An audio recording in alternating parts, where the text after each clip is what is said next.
नमस्कृत्य हरिं वक्षे तद्गुणानां विभेदकान् भावान् विंशतिधा भिन्नान् सर्वसन्देहवारकान् गुणभेदास्तु तावन्तो यावन्तो हि जले मता गायका कूपशङ्कासा गन्धर्वा इति विश्रुता कूपभेदास्तु यावन्तस्तावन्तस्तेऽपि सम्मता कुल्याः पौराणिका प्रोक्ता पारम्पर्ययुता भुवि क्षेत्रप्रविष्टास्ते चापि संसारोत्पत्तिहेतवः वेश्यादिसहिता मत्ता गायका गर्तसंज्ञिता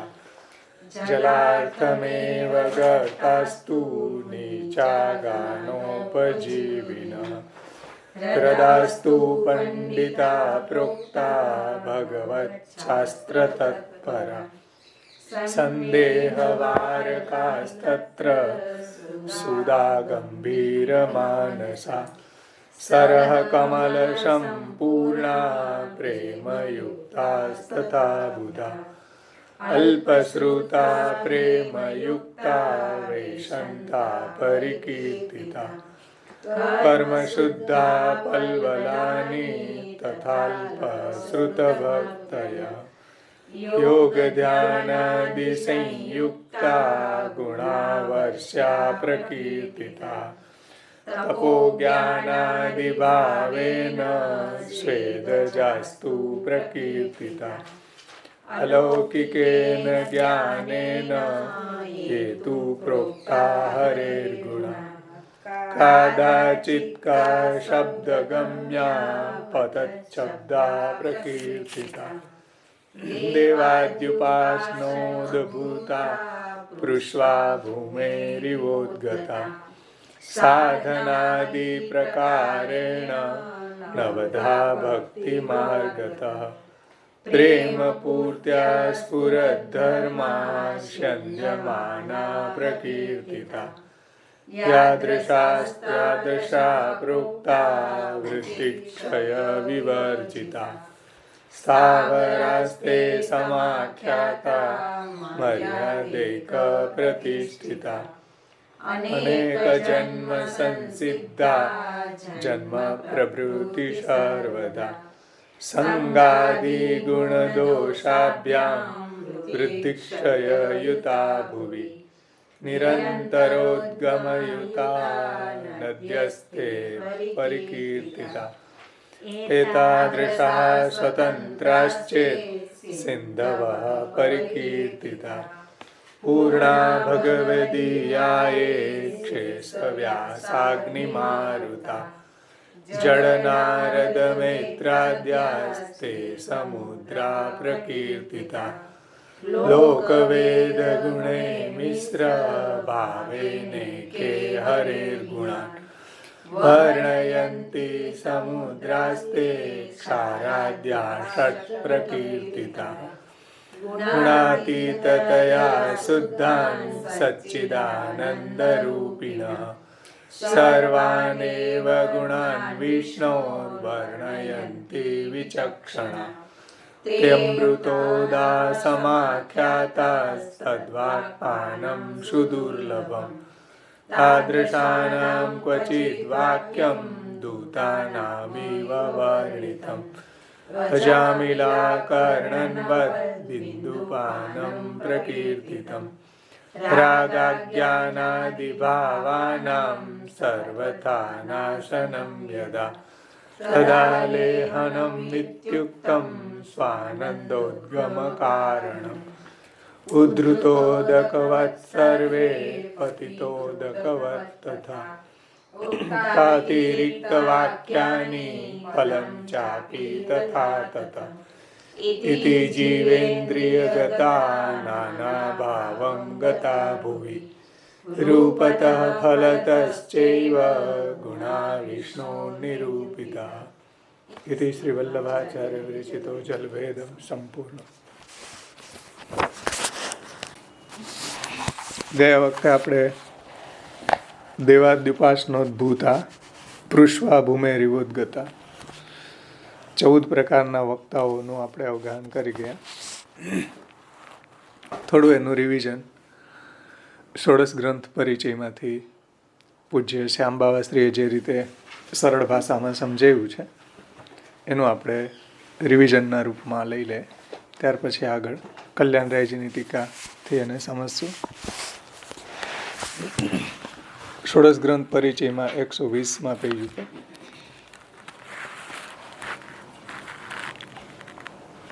દસમો પ્રકાર છે. જે વક્તાઓએ કોઈ સદગુરુના મુખથી બહુ સારી રીતે શાસ્ત્રી વિષયોનું શ્રવણ કર્યું હોતું નથી અને જેમનામાં ભગવત ભક્તિ જોઈતી માત્રામાં નથી હોતી તો પણ નિષ્કામ ધર્માચરણ કર્માનુષ્ઠાનમાં જેમની નિષ્ઠા દ્રઢ હોય એવા વક્તાઓને ભગવત કથા પ્રવચન કરવાની વૃત્તિ જો જાગી ઉઠે તો તેમના ભાવ નાના તળાવના જેવા સમજવા જોઈએ.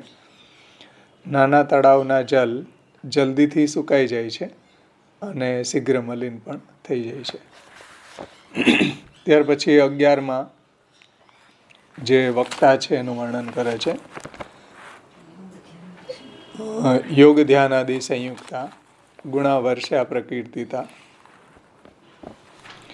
જે વ્યક્તિઓનું મન યોગ ધ્યાન આદિની પ્રક્રિયામાં લાગી રહેલું હોય છે તેમના પોતાના ભાવ તો નિર્મલ હોય છે.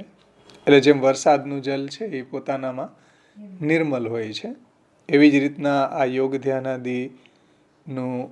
ધ્યાન આદિની પ્રક્રિયામાં જેનું મન એમાં લાગેલું હોય એનો પોતાનો ભાવ નિર્મલ છે, પરંતુ શ્રોતાઓ તેમને ઘેરી વળે ત્યારે તેમના ભાવોમાં પરિવર્તન આવવા લાગે છે. એટલે બધી જે શ્રોતાઓ ત્યાં ભેગા થઈ જાય અલગ અલગ પ્રકારના, એને કારણે આવા વક્તાઓના ભાવમાં પરિવર્તન આવી જાય છે. યોગિક સાધનોનો જમાવ એકાંતમાં આવે છે. એટલે આ જે યોગ સાધના છે એની પહેલી શરત એકાંત છે. અને આ જે મોટી તકલીફ એ છે કે જેટલા બી યોગ સાધના કરી રહ્યા હોય થોડુંક એને કંઈક જ્ઞાન થઈ જાય એટલે સીધા પ્રવચન કરવા આવી જાય પબ્લિકની વચ્ચે. એટલે એનો જે યોગ છે એનું પ્રયોજન ખતમ થઈ જાય. મતલબ એનો જે મેન ગોલ છે એ ચૂકી જાય. એને જે પહોંચવાનું છે મોક્ષ સુધી એ ન પહોંચી શકે. શા માટે? કારણ કે આવા જનસમુદાયના ભેગો એ મિક્સ થાય એને કારણે એનો પ્રભાવ એની ઉપર પડે. એમ કરતાં કરતાં ઇન્કમ આવવા માંડે. એમ કરતાં કરતાં આખી બધી લાઈન લાગે. જેમ બાબા રામદેવજીની લાઈન લાગી અત્યારે. એ યોગ સાધના કરતા હતા, એને બદલે પબ્લિકે એને ઘેરી લીધા તો આખી એનું પ્રયોજન બદલાઈ ગયું. આખું બધું હવે તો તમે એની ઓલામાં જુઓ દવા એવું તો ઠીક, લોટ ને ખાંડ ને ઘઉંનો લોટ ને એ બધું કેટલી વસ્તુ આવવા માંડી. બોલો, આ યોગ કરતા કરતા દુકાનો નાખી દીધી. અને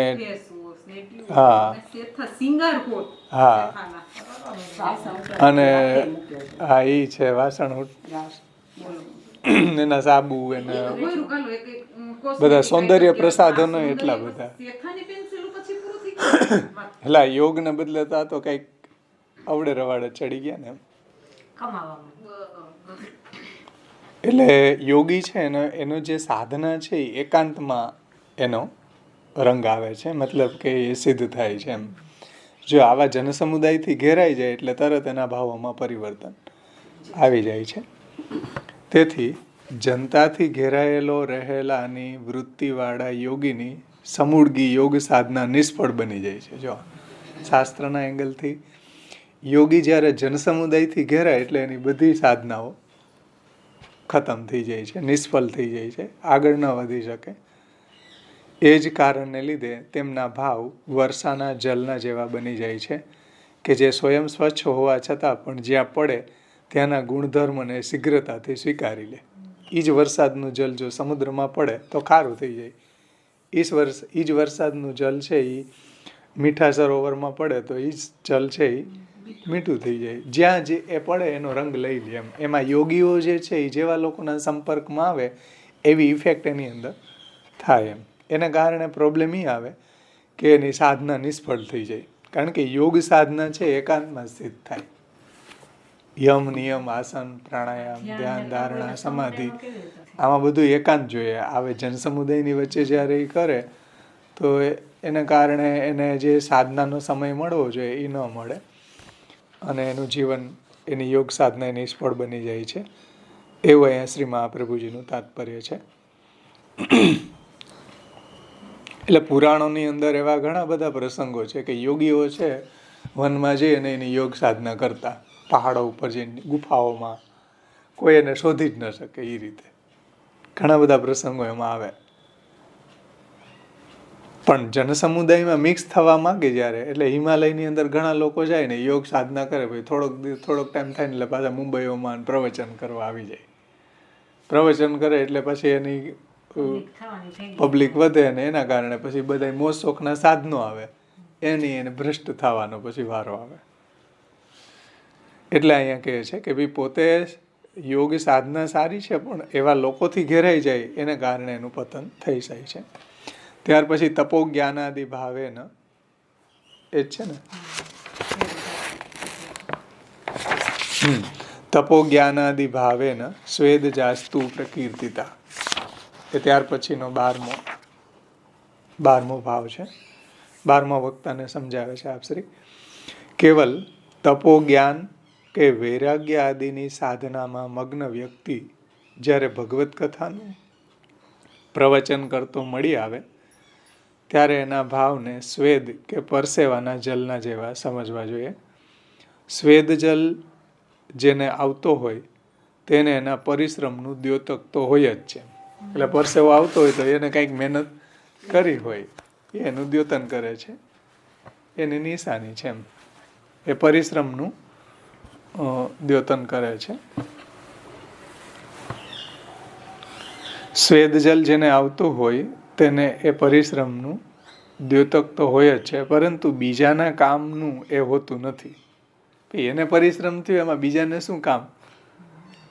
ઓલાને પરસેવો આવ્યો તો એને બોડી થોડીક સારી રહી, એને પરિશ્રમ કર્યો, પણ એનો બીજાને શું કામ? એમ જે તપને જ્ઞાન કરી રહ્યો છે એમાં ફાયદો એને કરવા વાળાને છે, બીજાને કાંઈ ફાયદો નથી. તમે તપ કરો તો તમને ફળ મળે, બીજાને શું મળે? કાંઈ નહીં. તમે જ્ઞાનની સાધના કરો તો તમને ફળ મળે, બીજાને કાંઈ ન મળે. એમ જેને પરસેવો વળ્યો છે એને કંઈક મહેનત કરી છે એવું આપણે અનુમાન કરી શકીએ એમ, પરંતુ બીજાના કામમાં એ આવતું હોતું નથી. આ જ રીતે વ્યક્તિની તપશ્ચર્યા અથવા તો ભક્તિહીન શુષ્ક જ્ઞાન વૈરાગ્ય, એટલે ભક્તિવિહીન શુષ્ક જ્ઞાન વૈરાગ્ય એ સાધના સ્વયં એ વ્યક્તિ દ્વારા લેવામાં આવેલા આધ્યાત્મિક પરિશ્રમની દ્યોતક છે. એટલે એ વ્યક્તિએ આધ્યાત્મિક પરિશ્રમ લીધો છે એનું એ નિશાની છે. આપણને એના ઉપરથી એવું અનુમાન કરી શકીએ કે ઓહા આને બહુ મહેનત કરી, ભાઈ બહુ તપ કર્યું, બહુ તપ. જેમ ઓલા સ્ત્રી પુરુષની વાત આપણે જોઈ હતી સિંહનદના, કે ભાઈ બહુ તપ કરતા હતા એને એમ કે ભગવાન મળી જાય, પણ એ કંઈ નથી, પરસેવો પાડવા જેવું જ છે. આમાં ટીકાકારે કીધું કે ભૂસા ખાંડવા જેવું છે, એમાંથી ફોતરા ખાંડો તો એમાંથી કંઈ નીકળે નહીં, એવું છે એમ. એટલે કહે છે કે આધ્યાત્મિક પરિશ્રમનું દ્યોતક હોય છે. મતલબ કે તપ અને આ શુષ્ક જ્ઞાન વૈરાગ્ય જે છે એની સાધના સ્વયં વ્યક્તિ દ્વારા લેવામાં આવેલા આધ્યાત્મિક પરિશ્રમને દ્યોતન કરે છે, મતલબ બતાવે છે. પરંતુ બીજા શ્રોતાઓને માટે તો નકામી જ હોય છે. એટલે બીજા શ્રોતાઓ માટે એ કાંઈ કામનું નથી. તાત્પર્ય છે કે તપો જ્ઞાન વૈરાગ્યવાળા જ્યારે કથા કહેતા હોય તો એનાથી શું થાય? શ્રોતાઓને એની કાંઈ ઇફેક્ટ ન થાય. ત્યાર પછીના જે વક્તા છે 13માં, અલૌકિક એને જ્ઞાને ન યેતુ પ્રોક્તા હરે ગુણા કાદાચિત્કા શબ્દગમ્યા પતત શબ્દા પ્રકીર્તિતા. એને આપશ્રી 13માં સમજાવે છે. પર્વત ઉપરથી પડતા જલપ્રવાહ કે પાણીનો ધોધ કે ઝરણાના જળ નિર્મળ, શીતલ, મધુર, સતત તથા શ્રવણ દર્શન અને સ્પર્શન સ્નાન આચમન પાન આદિમાં મનોહારી તાપહારી અને સુખકારી લાગે છે. એટલે આવું જે પડતું જલ છે એ નિર્મળ હોય છે, શીતલ હોય છે, મધુર હોય છે, એનો પ્રવાહી સતત ચાલુ રહેતો હોય છે, એનું શ્રવણ દર્શન કરીએ, એનું સ્પર્શ, એનું સ્નાન, એનું આચમન વગેરે બધેમાં એ મનોહારી હોય, તાપહારી હોય અને આનંદકારી હોય છે. આવી જ રીતના ભગવત કૃપાને કારણે અથવા તો મહાન ભગવદીઓની કૃપાને કારણે જેમને સ્વયં શ્રી હરિના દિવ્ય મધુર ગુણોનું અલૌકિક જ્ઞાન પ્રાપ્ત થઈ ગયું હોય તો એવા વક્તાઓના મુખથી ભગવદ્ ગુણગાન સાંભળવું એ તો કોઈ એક મનોહારી ઝરણાની સામે પહોંચી જવા જેવો એક સુખદ પ્રસંગ હોય છે. એટલે આવા કોઈ ભગવદીને શાસ્ત્રનું અધ્યયન કરતાં કરતાં એવું અલૌકિક જ્ઞાન થઈ જાય ભગવાનના ગુણોનું અને એમાં જે મગ્ન રહેતો હોય પણ એ જ્યારે સત્સંગ કરતો હોય તો એવા ભગવદ્ ભક્તોના મુખથી સાંભળવું એ આપણા માટે લાભકારી હોય છે. આપણને પણ ભગવાનમાં ભક્તિ વધારી દેનારું હોય છે. આ સર્વત્ર સર્વદા સુલભ નથી હોતું અને આ બધી જગ્યાએ ન હોય આવા વક્તા. એ ઘરમાં બેહીને ભગવદ નામ લેતા હોય જોવાય ન મળે. એટલે એ જે ધોધ પડતો હોય ને એ હંમેશા ન પડે. એ વરસાદ આવે, ફ્લો આવે વધારે ત્યારે એ પડે, પછી ન પડે. એટલે આવા એ ક્યારેક સુલભ થાય, ઘર બાયણે નીકળે કે ક્યાંક એવો પ્રસંગ એમ મળે તો. બાકી ઘરમાં બેઠા બેઠા એને એનું શાસ્ત્ર ને એના ઠાકોરજી. તો એ ઝરણા એ જ રીતે એનું જીવન છે બહુ ગુપ્ત હોય છે, ભગવત ભજન પરાયણ હોય છે અને કોઈક એક મનોહારી ઝરણાની સામે પહોંચી જવા જેવો એક સુખદ પ્રસંગ એનો સંગમાં આપણને થાય છે. આ સર્વત્ર સર્વદા સુલભ નથી હોતું. જેવી રીતના ઝરણાની સામે પહોંચતા પહેલાં થોડેક દૂરથી જ એ જલપ્રપાતના એટલે જલ પડવાના અવાજથી એના અસ્તિત્વનો બોધ થઈ જાય છે કે ભાઈ અહીંયા જલ પડી રહ્યું છે ઉપરથી. એવું આપણે અનુમાન કરીએ ને. એવી જ રીતના આ ભગવદીઓના પદ ગ્રંથ આદિ રૂપમાં શબ્દોના માત્ર શ્રવણથી જ તેમની અલૌકિક અનુભૂતિનો નિર્ણય થઈ જાય છે કે ભાઈ એ બોલે એના આપણે સાંભળીએ એના પદ કે એના ગ્રંથ તાજ આપણને થઈ જાય કે ભાઈ આમાં ભક્તિ છે. એમ સાંભળવાથી જ આપણને સીધી અનુભૂતિ એની થાય આપણા હૃદયમાં કે ભાઈ આ એકદમ ભગવત ભજનમાં પરાયણ છે, પ્લાવિત છે, એમ ભગવદ રસથી પ્લાવિત છે એવી આપણને પણ અનુભૂતિ થાય.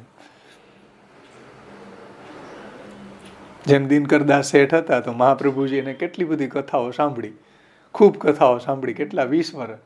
પણ મહાપ્રભુજીની સામે આવ્યા ને મહાપ્રભુજીની કથા સાંભળી ત્યારે એને એમ થયું કે જિંદગીમાં બધું વ્યર્થ ગયું. 20 વર્ષની કથા વ્યર્થ ગઈ, આપણે કાંઈ ન મળ્યું, ફોતરા જ ખાંડા એવું લાગ્યું, કોઈ ભક્તિ ન થઈ. મહાપ્રભુજીની એક જ વખત એણે કથા સાંભળી તો એના હૃદયમાં ભક્તિનો પ્રવાહ ઉમટી પડ્યો.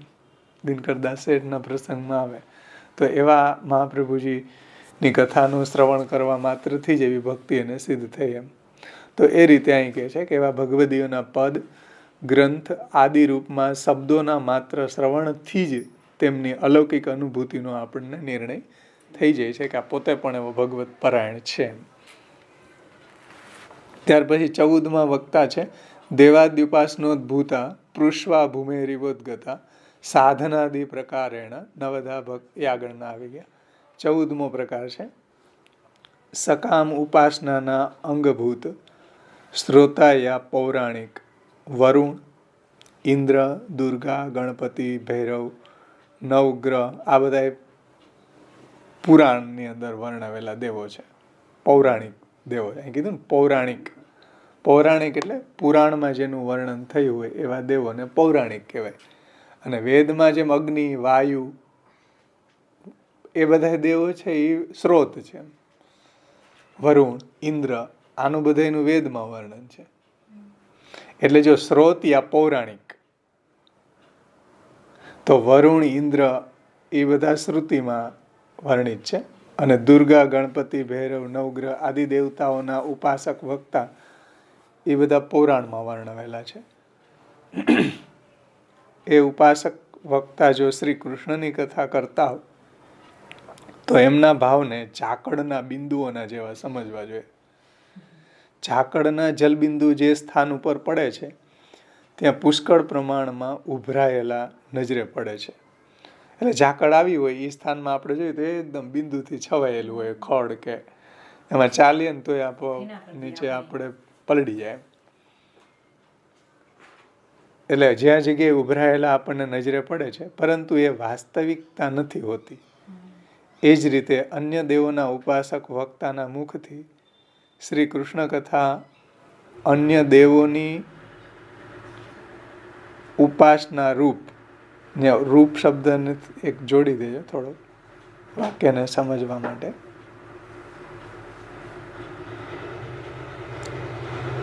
અન્ય દેવોના ઉપાસક વક્તાના મુખથી શ્રી કૃષ્ણ કથા અન્ય દેવોની ઉપાસના રૂપ ભૂમિ ઉપર શ્રી કૃષ્ણ દ્વારા પાડવામાં આવેલા ઝાકળના ક્ષુદ્ર બિંદુઓના જેવા હોય છે.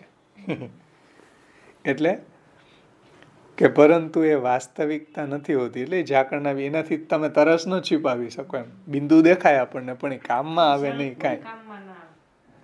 એવી જ રીતના અન્ય દેવોના ઉપાસક વક્તાના મુખથી શ્રી કૃષ્ણ કથા અન્ય દેવોની ઉપાસના રૂપ ભૂમિ ઉપર શ્રી કૃષ્ણ દ્વારા પાડવામાં આવેલા ઝાકળના ક્ષુદ્ર બિંદુઓના જેવા હોય છે આ વક્તા. આ વક્તાના મુખની કથા કેવી હોય? શ્રી કૃષ્ણ કથા અન્ય દેવોની ઉપાસના રૂપ ભૂમિ ઉપર, એટલે અન્ય દેવોની ઉપાસના કરવાવાળા વક્તાઓ છે એ ભૂમિ છે એમ સમજી લ્યો. એની ઉપર કૃષ્ણની કથા રૂપી ઝાકળના બિંદુ ચોંટેલા. કેટલી ટાઈમ રહે એ ઝાકળના બિંદુ? અન્ય દેવીની ઉપાસના કરવાવાળી ભૂમિ ઉપર પડેલા કૃષ્ણની કથા રૂપી ઝાકળના બિંદુઓ કેટલી મિનિટ રહે? 5 મિનિટ એમ. એટલે કહે છે કે આ વક્તાના મુખથી શ્રી કૃષ્ણ કથા અન્ય દેવોની ઉપાસના રૂપી ભૂમિ ઉપર, એટલે અન્ય દેવોના ઉપાસક છે એને ભૂમિ સમજી લ્યો, એની ઉપર કૃષ્ણની કથા રૂપી ઝાકળના બિંદુ સમજી લ્યો. એટલે આપ સમજાવે છે કે શ્રી કૃષ્ણની કથા અન્ય દેવોની ઉપાસના રૂપી ભૂમિ ઉપર શ્રી કૃષ્ણ દ્વારા પાડવામાં આવેલા ઝાકળના ક્ષુદ્ર બિંદુઓના જેવા હોય છે. ઝાકળની શોભા કેવળ દેખાવ માત્રની હોય છે. એવી જ રીતના કૃષ્ણ કથાની શોભા કેવળ શ્રવણ માત્રની જ હોય છે, એમાં કાંઈ ફલ ન મળે. ઝાકળની આપણને જોવામાં આમ દેખાય કે અહીંયા ઝાકળના અહીંયા પાણીના બુદબુદા લાગેલા છે, ટીપા છે એમ પાણીના, પણ એ કામમાં ન આવે કાંઈ. ન સ્નાનના કામમાં આવે, ન પાનના કામમાં આવે, કોઈ કામમાં ન આવે. એટલે આવા લોકો જ્યારે કથા કહેતા હોય તો એ કૃષ્ણની કથા કેવળ શ્રવણ માત્રની જ હોય કે આહા કૃષ્ણની કથા કેમ. યુટ્યુબમાં તમે જુઓ તો કેટલા રાફડો ફાટ્યો હોય એટલા મળે, પણ એ બધા આવા ઝાકળના. ઓઈલી આ જે જયા કિશોરી છે એ આમાં જ આવે, કારણ કે એ શિવજીનું ને એ ગણપતિનું બધાયની હાલતું હોય. એને આપણને લાગે કે ઓહો આ કૃષ્ણની અનન્ય છે, પણ કૃષ્ણની અનન્ય જરાય નથી. એને બધાયનું હાલે. શિવજી આવે તો એનું ગાવા માંડે, ગણપતિ આવે તો એનું આવવા માંડે. હા, પણ એ આવી પૃષ્વા ભૂમે રીવોદ્ગતા એ કદાચ કથા કે ને ઇફેક્ટ કેટલી મિનિટ રહે? થોડી વાર. ત્યાં બેઠા હોય ત્યાં સુધી, જેવા ભાગ્યા એટલે ત્યાં જ ખખેરીને ભાગવાનું રહે.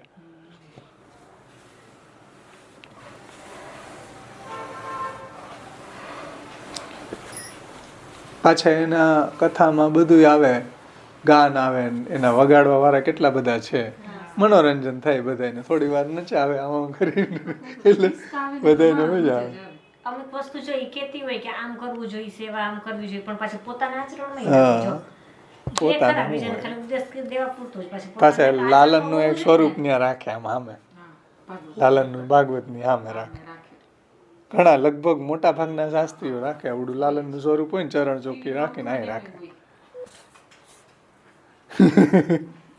બધાને આ કરે.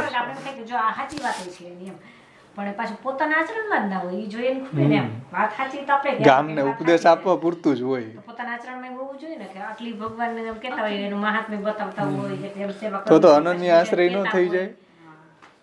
એનો પોતાનો અનન્ય આશ્રય નથી. બીજી વાત તો દૂર રહે, આશ્રયના ઠેકાણા ન હોય. એ હવે વ્યક્તિ કથા કહેતી હોય કેવી કે, અને તમને કેવા રવાડે ચડાવે.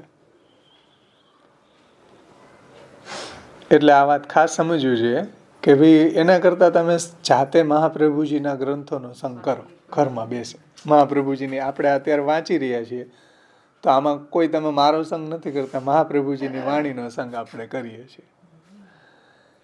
આવા વક્તાઓને સાંભળવા એના કરતાં ઘરમાં બેસીને અષ્ટસખાઓના કીર્તન ગાયા, મહાપ્રભુજીની વાણીનો સંગ કરીએ, કાંઈ ન થાય તો શ્રી કૃષ્ણ શરણમમાં એ કરીએ તો એનાથી ભક્તિ વધે. પણ આવા લોકોની ભાગવત સપ્તાહ સાંભળવાથી ભક્તિ થોડીક હોય ને એ ખતમ થઈ જાય, વધવાને તો વાત દૂર રહે.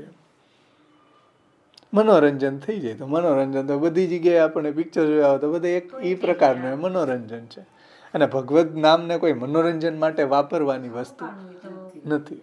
એના કરતાં પિક્ચર જોઈ લ્યો. તમને મનોરંજનનો બહુ હબડકો હોય તો પિક્ચર જોઈ લ્યો. અને મોબાઈલમાં તો ઘરમાં જ હવે અવેલેબલ છે, ટોકી જુબાઈ જવાની જરૂર નથી.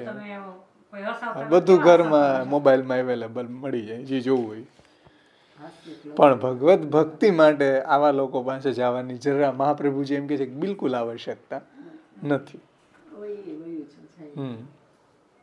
હવે આ રહસ્ય મહાપ્રભુજી વગર કોઈ ન સમજાવે. બધાને એવી જ અકલ આવે કે ભગવાનનું નામ છે ને, ભગવાનનું નામ સાંભળવાનું તમે કેમ ના પાડો છો? પછી મહાપ્રભુજીના હોય ને તો આ મહાપ્રભુજીની વાત સમજમાં આવે, બાકી કોઈની અકલમાં ના. હા, એ 20-22 વર્ષ પહેલાનું છે. ભક્તિ વર્ધન 24 વર્ષ 94 થી 1900 94 છે કેશોદ. કેટલા દી કન્ટિન્યુ 10 દી કંઈક બોલ્યા હતા, છેલ્લે અવાજ નથી નીકળતો એટલું બોલ્યા કન્ટિન્યુ. 7-8 કલાક 8-8 કલાક રાત્રે, પાછી રાત્રે. હું તો કહેવાનો જ છું કે મહાપ્રભુજીનો સિદ્ધાંત તો કઈશ ને કઈ. તમે એમ કહો કે બાળકોનું કાપે કે તો હું કે તમે એમ કહો કે બાળકો છે તો મારા ભાઈ નથી કે મારા ભાઈ છે હું કાપું તો કે હું કહું છું સાચું જ કહું છું કે જે છે એ સત્ય છે કે સિદ્ધાંત કે તો પાછળથી ચર્ચા કરો કે પાછળથી ચર્ચા કરવાની કે વાત જ છે કે સામે ચર્ચા થઈ બંધ બારણે ચર્ચા કરવાનું આવશ્યકતા છે. કારણ કે સિદ્ધાંત મહાપ્રભુજીના એક શબ્દ ક્યાં એટલા વર્ષો પહેલા એવું કે સિદ્ધાંત થી બહાર નહીં એક અક્ષર એટલા વર્ષો પહેલાનું સાંભળો તો એ બધા શબ્દ એવા ટકોરા મારી ગયો એવા બધી વસ્તુ ખોખેરસ પણ હરખાઈ ન હોય. બાકી કેશોદ બહુ જોરદાર શિબિર હતી કેશોદની અંદર. એ મૂળિયા હતા સૌરાષ્ટ્રની અંદર સિદ્ધાંતના પેલા 1994 સાહેબ. આગળ હવે અહીંયા આ વાતને બહુ સુંદર સમજાવી છે કલ્યાણરાયજીએ પણ કે ભાઈ અન્ય દેવી દેવતાની ઉપાસના કરતા હોય એમાં આદિ પદથી દેવાદ્યો આદિ શબ્દથી આ બધાને લીધા છે કે માતા પિતા ભાઈ જ્યેષ્ઠ ભ્રાતા આવા બધાની સેવા નહીં. ઘણા લોકો એમ માને છે કે હવે ભાઈ એની સેવા કરી લ્યો એટલે ભગવાનની સેવા આવી ગઈ. પણ હકીકતમાં ભગવાને ગીતાજીમાં આ વાત સમજાવી છે કે આવી સેવાથી ભગવાન ન મળે. કદાચ સ્વર્ગ વગેરે મળવું હોય તો, પણ ભગવત પ્રાપ્તિ ક્યારેય ન થઈ શકે. એ વાતને ખાસ સમજવી જોઈએ. એટલે ઘણા લોકોની માન્યતા એવી છે કે માનવ સેવા એ પ્રભુ સેવા છે, પણ માનવ સેવા એ પ્રભુ સેવામાં કોઈ દિવસ ખપાવી શકાય નહીં. હવે જેને પ્રભુ સેવા નથી કરવી એને શું માનવ સેવા કરવી કે નહીં? તો એટલે માનવ સેવા બહુ સારી વાત છે, પરોપકાર છે, કરવું જોઈએ, દરેક વૈષ્ણવે કરવું જોઈએ. પણ એનાથી એનો મતલબ કોઈ પ્રભુ સેવા નથી. એ પરોપકાર આદિ કાર્ય છે અને એ આપણે આપણી સામર્થ્ય પ્રમાણે આપણી અનુકૂળતા પ્રમાણે રસ્તે જતા હોય તો એમાં કરવાથી કોઈ બહુ સારી વાત છે. પણ એનાથી ભગવાનની પ્રસન્નતા માટે આપણે કરવું જોઈએ. આપણે ત્યાં પણ બહુ સરસ એનો સિદ્ધાંત છે ગોપીજન વલ્લભ પ્રીત્યર્થે. ગોપીજન વલ્લભ પ્રીતિ માટે આપણે કરીએ છીએ. પણ કોઈ ભગવાનને છોડીને આવા લોકોનું કોઈ કરે ભજન તો એનાથી કોઈ દિવસ ભગવાન ન મળે. એ વાત કલ્યાણરાયજી અહીંયા બહુ સારી રીતે ગયા વખતે આપણને સમજાવી છે. અને ભગવાને આ વાત ગીતાજીમાં પણ કહી છે કે જે મને ભજે છે એ મને પ્રાપ્ત કરે છે અને અન્ય દેવી દેવતાનું જે ભજન કરે છે એ એના માટે એ શબ્દ પરોક્ષ ભજન છે, ડાયરેક્ટ ભજન નથી. એમ એ વાત ભગવાને ગીતાજીમાં સમજાવી હતી. અને જે ત્યાં બીજા જે શ્લોકો છે એમાં કહ્યું હતું કે જે દેવોને ભજે એ દેવોને પામે છે, યક્ષોને ભજે એ યક્ષોને પામે છે, અને મારું જે ભજન કરે છે એ મને પ્રાપ્ત કરે છે. યાંતિ મધ્યાજીનોપી મામ દેવાન દેવ યજો યાંતિ, એ જે શ્લોક છે ને, દેવાન દેવ યજો યાંતિ,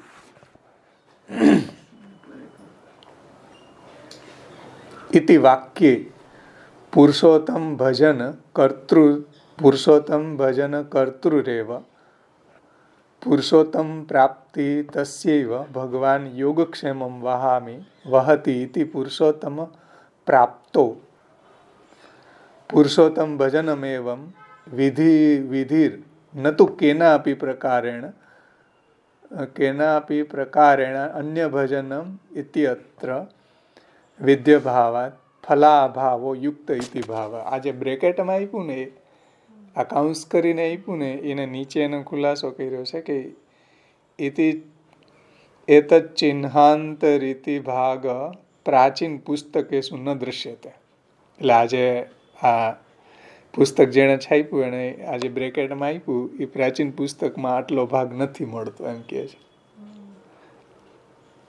આટલો જે બ્રેકેટમાં છે ને, અહીંથી આ ગીતાજીનો શ્લોક આપ્યો ને કે દેવાન દેવ યતો યાંતિ, દેવાન દેવ યજો યાંતિ, મતલબ જે દેવોને ભજે છે એ દેવોને પ્રાપ્ત કરે છે, અને ભગવાન ત્યાં કહે છે કે મને ભજે છે એ મને પ્રાપ્ત કરે છે. આટલો ભાગ છે. એતત ચિહ્નાંત રીતિ ભાવ પ્રાચીન પુસ્તકે શું ન દ્રશ્યતે. એટલે પ્રાચીન પુસ્તકમાં આટલો ભાગ નથી. એમ નવી છપાયેલી હશે એમાં આ ભાગ આવેલો છે, પણ તાત્પર્ય આને અનુલક્ષીને જ કહેલું છે કે અન્ય દેવી દેવતાનું ભજન કરવા વાળા જે છે એ ક્યારેય ભગવાનની પ્રાપ્તિ એને ન થાય. અને એવા લોકો કોઈ કથા કહેતા હોય તો એનાથી નહીં કંઈ ફળ પ્રાપ્ત ના થાય. એટલે આદિ શબ્દથી આને ભજન દેવ આદિ શબ્દથી આ બધાને લીધા છે. માતૃદેવો ભવ પિતૃદેવો ભવ, એ જે દેવો કહેવામાં આવે છે એનું આપણને ઔપચારિક રીતે કહેવામાં આવે છે કે ભાઈ દેવના જેવું એને માન આપવું. સમજો, દેવ છે એટલે કઈ એની પૂજા કરવી કે એને ઉપચાર શાસ્ત્ર વર્ણિત કોઈ એના ઉપચાર કરવાની આવશ્યકતા નથી, પણ દેવના જેવું એની આજ્ઞાનું પાલન કરવું, એને માન આપવું. જેમ કાલે અમારે આવ્યું કે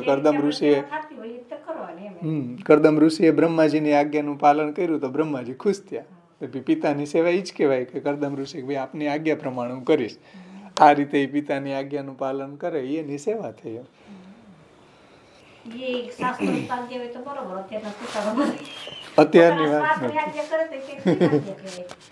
અત્યારની વાત નથી.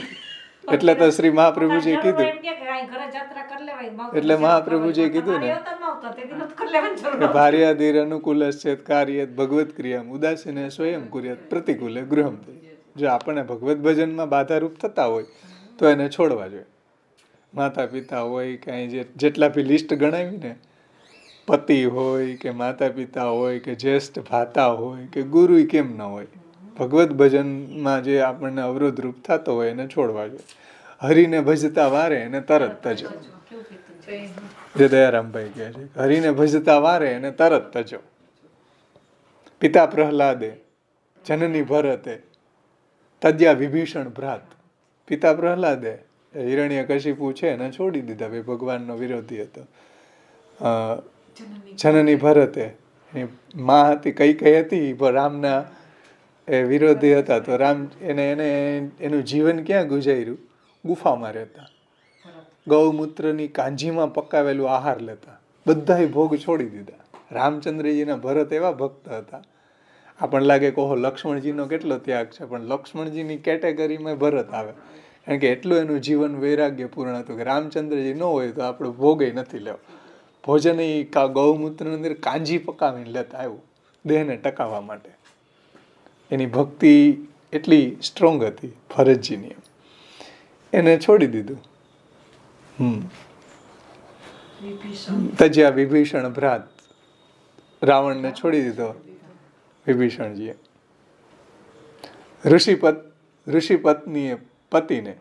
ઋષિ પત્નીઓએ જે યજ્ઞ પત્નીઓનો પ્રસંગ આવે કે એની પતિઓ વિરોધી હતા, કે એને ઠાકોરજી પાસે ભોજન લઈને જવા નતા દેતા, તો એને છોડીને વયા ગયા.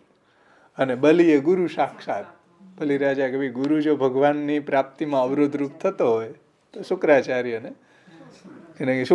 શ્રાપ આપ્યો કે તું લક્ષ્મી વિહીન થઈ જઈશ ને તારું ધનોત પનોત નીકળી જાય. ઠાકોરજી મારી પાસે આવ્યા માગવા તો એને હું સમર્પણ કરીશ. કીધું, ઓલા શ્રાપ આપ્યો તો શ્રાપ એને કાંઈ બાધારૂપ ન થયો. મહાપ્રભુજીને સમજાવે છે કે સ્વર્ગાધિક અને સુતલ સ્થાપિત બલિ સ્વર્ગાધિક સુખપ્રદા. સુતલમાં એને સ્થાપિત કરીને સ્વર્ગ કરતાંય વધારે વૈભવ આપી દીધો. જે સ્વર્ગનો વૈભવ હતો એનાથી હજારો ગણો વૈભવ બલિરાજાને આપ્યો. એટલું જ નહીં, એ તો બહુ ક્ષુદ્ર વાત, ચાલો વૈભવ, પણ ભગવાન પોતે દ્વારપાળ થઈ ગયા કે તું જ્યારે ચાહીશ ત્યારે મારું દર્શન તને ત્યાં સુતલ લોકમાં થશે. એટલે સુતલને પવિત્ર ગણવામાં આવ્યો. નીચેના બધા લોકો અપવિત્ર છે.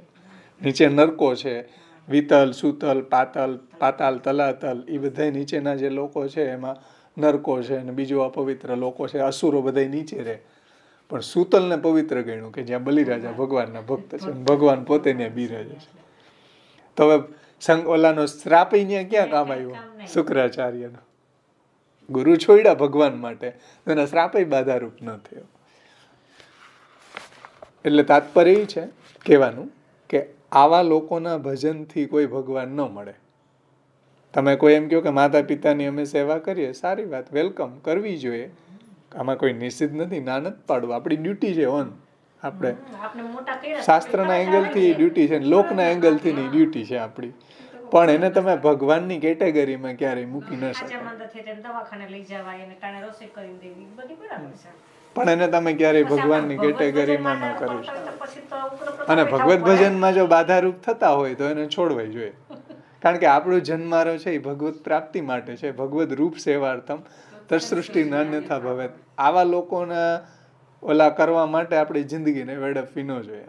એવા લોકોની આપણે અંડરમાં રહી અને જો ભગવત ભજનથી વિમુખ રહે કે ભગવત ભજન ન કરી શકે તો એવા લોકોને છોડીને ભગવત ભજન કરવું જોઈએ. જેમ બલિરાજાએ કર્યું, જેમ વિભીષણે કર્યું, જેમ પ્રહલાદે કર્યું. સમજાય ને?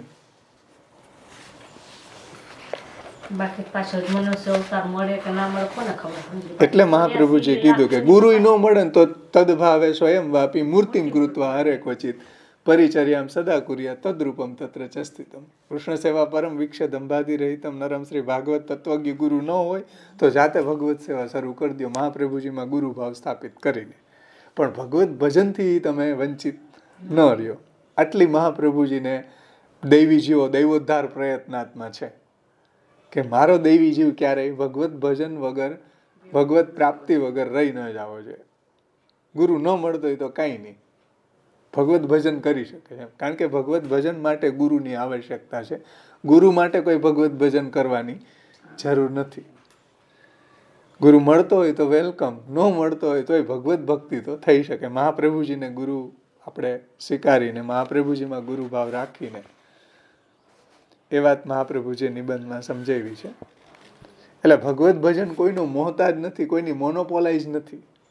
પહેલા શું હતું? પંડાઓ હતા, એ બ્રાહ્મણો તમને ધર્મ કાર્ય કરાવે ને તે તમે કરી શકો, તમે સ્વતંત્ર ન કરી શકો શાસ્ત્રના એંગલથી. તમે માનો કે તીર્થમાં જાઓ તો એ તમને પૂજન કરાવે તીર્થના દેવનું કે તીર્થનું, ત્યારે તમે કરી શકો. એ માધ્યમ હતું વચ્ચે પંડાઓ, એના વગર તમે કાંઈ ન કરી શકો. મહાપ્રભુજી આ બધાયનું હકાલપટ્ટી કરી. વચ્ચે કોઈ પંડો ન હોવો જોઈએ ભગવત ભજનમાં. આપણે ને આપણો ઠાકુર હોવો જોઈએ, દલાલ ન હોવા જોઈએ વચ્ચે.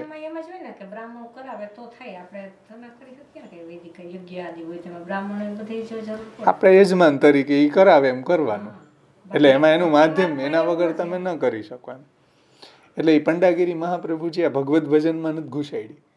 આપણે એને પાછી ઘુસાડી દીધી. મહારાજની આજ્ઞા હોય ને તો અમે જારીજી ભરીએ. પંડાઓને પાછા ઘુસાડ્યા આપણે. મહાપ્રભુજી જેને નાબૂદ કરી કે વચ્ચે આપણા ને આપણા ઠાકોરજી વચ્ચે કોઈ આવી પંડાગીરી ન આવી જોઈએ. આપણે પાછી ઘુસાડી કે અમે તો આજ્ઞા હોય તો અમે સેવા કરીએ. મહાપ્રભુજી આજ્ઞા કરી જ દીધી છે. સમાજ બ્રહ્મ સંબંધ લીધું ત્યારે સમજો. એમાં અત્યારે કોઈ આધુનિક વ્યક્તિની કોઈ એવી આજ્ઞાની આવશ્યકતા જ નથી. તો તમે જુઓ, વિચાર કરો કે મહાપ્રભુજી પૃથ્વી પરિક્રમા પધાર્યા, ગુસાઈજી મહાપ્રભુજી તો એક જ વાર વૈષ્ણવને મળ્યા. એ ક્યાં આજ્ઞા લેવા ગયા? કોઈ આજ્ઞા લેવા નથી. બાથરૂમ જવાની આજ્ઞા આપો,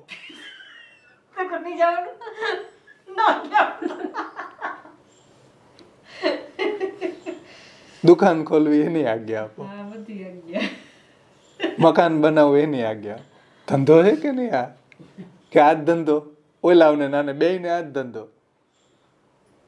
એ પાછા એને રોપ જમાવે કે અમારી આજ્ઞા વગર કાંઈ કરવાનું જ નહીં. સમજો? એ કેશોદની સુરીમાં હરખેનો છોકરો બાવે ગજબ ફખેરા બધાયને હાવ. એટલે આપણે મૂર્ખાઓ છીએ અને આજ્ઞા દેવાવાળા ઉપલો માળ ખાલી છે. એ ભગવત સેવા પધરાવી દીધી, વાત પૂરી થઈ. હવે મહાપ્રભુજી ગુસાઈજી કે અબ તુમ ઘર મેં જાકે સેવા કરો, બસ કરવા માંડી ગયા બધાય. હજી કોઈ ગુસાઈજીની આજ્ઞા લેવા ગયા કે હમણાં આમ કરવું આજ્ઞા આપો, ઓલું કરવું આજ્ઞા આપો, જારીજી ભરવાની આજ્ઞા આપો. જે બ્રહ્મ સંબંધ આપ્યું એમાં જ બધી આજ્ઞા આવી ગઈ. એમાં સમર્પણનો સિદ્ધાંત, સિદ્ધાંત રહસ્યમાં બધી આજ્ઞા ઠાકોરજીએ જ આપી દીધી. મહાપ્રભુજી કે તદક્ષર ઉચ્યતે, આ અક્ષરે અક્ષર ઠાકોરજીની આજ્ઞા હું કહું છું. આપે છે ને એનું નથી પાલન કરવું. અસમર્પિત વસ્તુ નામ તસ્માદ વર્જન આજ્ઞા કીધી એનું નથી પાલન કરવું. જો તો જે આચાર્યજીની આજ્ઞા છે એનું પાલન નથી કરવું. બીજી આજ્ઞા આધુનિક મહારાજે આપે એનું પાલન કરવું. એનું જ પાલન કરવું. એ પાછી મહાપ્રભુજીના સિદ્ધાંત વિરુદ્ધ હોય. અત્યારની આજ્ઞા આપી છે કે છે ને અત્યારે તમે આચરણ કરી ના કોઈ એવી હોય. જો છતાં ઈ કરવી છે લે કે આ મેન રાખો મર્યાદા આપો. અત્યારે રિયમ છે કઈ દેશકાલ દ્રવ્ય કરતા બધું એના પોતાથી નથી રહેતી, ગામની તો વાત દૂર પછી રહી. આની પાસે ધરા રખાવી છે અને મહાપ્રભુજી હાવ ઈઝીલી આજ્ઞા આપી તો ઈ નથી પાડવા દેવી. કેવી હાવ આમ નફટાઈ કહેવાય. કેવી આ વાત કહેવાય? નફટાઈ કહેવાય. કઈ તમારું બોલું નહીં બોલું. અહીંયા રાત્રે ટેન્કર મગાવ્યા, પાણી થઈ રહ્યું ને કોઈ જોવાય નહીં ઈ ને તો વાત છે. રાત્રે વૈષ્ણવને એમ કે કુવા વગર તો સેવા થાય જ નહીં. પોતાના દારમાં પૂરું થઈ ગયું તો રાત્રે ટેન્કર મગાડે. રાત્રે ટેન્કરને નાખતો હતો. ઈ તો વાત મારો 12 વાગ્યાનો ટાઈમ નીકળવાનો. છે જ નહીં ને જલ જ નથી બોરમાં. ઉનાળે તરત પૂરું થઈ જઈશ ને. રાત્રે ટેન્કર મગાડે, વૈષ્ણવને રવાડે ચડાવે. કરે કુવો છે જો છે બોરનું જ વાપરે છે. ત્યાં કુવોય નથી પણ વૈષ્ણવને બિચારાને રવાડે ચડાવે. એને કુવામાં ભરવા જાવ. કુવા વગર સેવા ન થાય. આપણે અકલ મોઠા નથી હાવ. છે જ નહીં. આપણે મહાપ્રભુજીના ગ્રંથ સમજતા હોય તો આવા ભાંગજળમાં પડીએ ભાંગજળમાં કોણ પડે?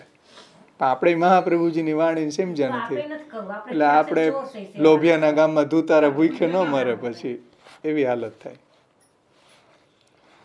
એટલે આ વાતને ખાસ સમજવું છે કે દેવાદ્યુપાસનોદ્ભૂતા પૃષ્વા ભૂમે રિવોદ્ગતા. અન્ય દેવી દેવતાની ઉપાસના કરવા વાળા લોકો જ્યારે શ્રી કૃષ્ણની કથા કહેતા હોય તો એ ઝાકળના જલ જેવા છે, એની કોઈ ઇફેક્ટ ન થાય. ત્યાર પછીનો હવે આપણે આગળ જોઈએ પ્રકાર સાધનાદિ પ્રકારેણ નવધા ભક્તિ માર્ગતઃ પ્રેમ પૂર્ત્યા સ્ફુરત ધર્મ સ્યંદ્યમાના પ્રકીર્તિતા.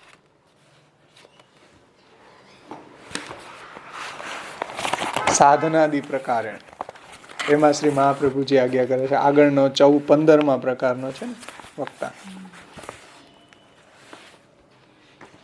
સાધનાદિ એટલે અહીંયા મર્યાદા માર્ગી જે સાધન છે, વર્ણાશ્રમ વગેરે મર્યાદા માર્ગી સાધનાદિ પ્રકાર વડે જે શ્રવણાદિ 9 પ્રકારે ભક્તિ માર્ગથી પ્રેમપૂર્ણ હોવાથી જે સ્ફુરિત થતા ભગવત ધર્મવાળા વક્તા છે એ ઝરણા અથવા તો વરસાદી નદી જેવા કહેલા છે.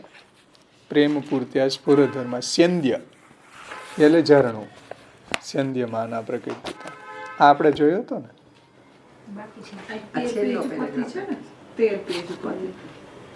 હા હા હા હા 13મા પેજ ઉપર લાસ્ટ કલ્યાણરાયજી સમજાવે છે સ્યંદ્યમાના. तो 15वें प्रकार के वक्ता का भाव निरूपण श्री आचार्य जी महाप्रभु करते हैं साधनादि प्रकारेण इत्यादि शब्दों से कह रहे हैं. जो गुणगान पहले भगवत प्राप्ति के साधनों द्वारा आरंभ किया गया है अथवा तो नवधा रूपा भक्ति में बताए गए जो भगवत प्राप्ति के 9 साधनों के द्वारा, 9 यानी श्रवणम कीर्तनम विष्णु स्मरणम पाद सेवनम अर्चनम वंदनम दास्य सख्य आत्मनिवेदनम, तो भगवत प्राप्ति के साधनों द्वारा जो आरंभ किया गया है जो भगवत गुणगान, और अथवा तो नवधा रूपा भक्ति में बताए गए भगवत प्राप्ति के 9 साधनों के द्वारा जो वक्ता भगवत गुणगान करते हैं, ऐसे वक्ताओं का क्रमशः पहले भगवत प्रेम स्फुरित होता है, फिर उनमें भगवत धर्म स्फुरित होते हैं. એટલે પહેલા તો એની અંદર પ્રભુ પ્રત્યે પ્રેમ સ્ફુરિત થાય છે અને પછી ધીરે ધીરે એનામાં એવા ભગવત ધર્મો પણ સ્ફુરિત થાય છે. યહ અર્થે એટલે કીધું ને પ્રેમ પૂર્ત્યા અને સ્ફુરત ધર્મ. એટલે પહેલાં તો આવા ગુણો ગાવાથી શ્રવણાદિ કરવાથી એનામાં પહેલાં પ્રભુમાં પ્રેમ થાય છે. કારણ કે નવધા છે ભક્તિ એ પ્રભુમાં પ્રેમ પ્રગટ કરવાનું સાધન છે, એવું મહાપ્રભુજીએ નિબંધમાં કીધું છે કે વિશિષ્ટ રૂપમ વેદાર્થમ ફલમ પ્રેમ ચ સાધનમ તત્સાધનમ નવવિધા ભક્તિ તત્પ્રતિપાદિકા ગીતા. તો નવવિધા ભક્તિ છે એનાથી આપણને ભગવાનમાં પ્રેમ થાય છે. એટલે અહીં કહી રહ્યા છે કે આપણને પહેલાં પ્રેમ પૂર્ત્યા એટલે પહેલાં પ્રભુમાં આ નવધા કરવાથી ગુણગાન કરવાથી પ્રભુમાં પ્રેમ થાય અને પછી ભગવાનના ધર્મો આપણા હૃદયમાં स्फुरित થાય એમ. यह अर्थ है या तो ऐसे वक्ता श्रवणादि साधनों में प्रवृत्त हो जाते हैं अथवा तो भगवान की नटवेश धारण करके की गई लीलाएं उनके भीतर स्फुरित होने लगती है. એટલે કેવા ભગવત ધર્મો તો કે આવી ભગવાનની જે લીલાઓ છે નટરૂપ એટલે નટવર વપુહુ આમાં આવે ને બરહા પીડમ નટવર વપુહુ કર્ણયો કર્ણિકારમ બિભ્રદ્વાસા કનક કપિશમ વૈજયંતીંચ માલામ રંધ્રાન વેણો રધરસુધયા પૂરયન ગોપ વૃંદે વૃંદારણ્યમ શપદરમણમ પ્રાવિશદ ગીત કીર્તિ. એમાં જે પ્રભુનું નટવર સ્વરૂપ વર્ણ્યું ને એટલે સંયોગ દલ અને વિયોગ દલ, નટ વપુ અને વર વપુ. नट वपु यानी विप्रयोगात्मक અને वर वपु એટલે संयोगात्मक. तो जिसके अंतर्गत भगवान की नटवेश धारण करके की गई लीलाएं उनके भीतर स्फुरित होने लगती है. એટલે સ્ફુરત ધર્મ જો આવી ભગવાનની લીલા એના હૃદયમાં સ્ફુરિત થાય છે. સ્ફુરત ધર્મ भगवान ने नटवेश धारण करके अथवा तो नट रूप से लीलाएं की है जिनके अंतर्गत श्रीमद् भागवत जी में वेणु गीत में वर्णित बरहा पीडम हमने આપણે પાઠ કર્યો 10મો સ્કંદ 21મો અધ્યાય 5મો શ્લોક बरहा पीडम नटवर वपु एवं भगवान का मथुरा के रंग भवन में प्रवेश करना अर्थात श्रीमद् भागवत जी में 10मो स्कंद 43मो अध्याय एमा 17, 18, 19 ने 20 से लेकर 30 तक के श्लोकों में कहे स्वरूप एवं लीलाओं का समावेश किया जा सकता है. શું કઈ કીધું મને બગાસું ખાધું તું તો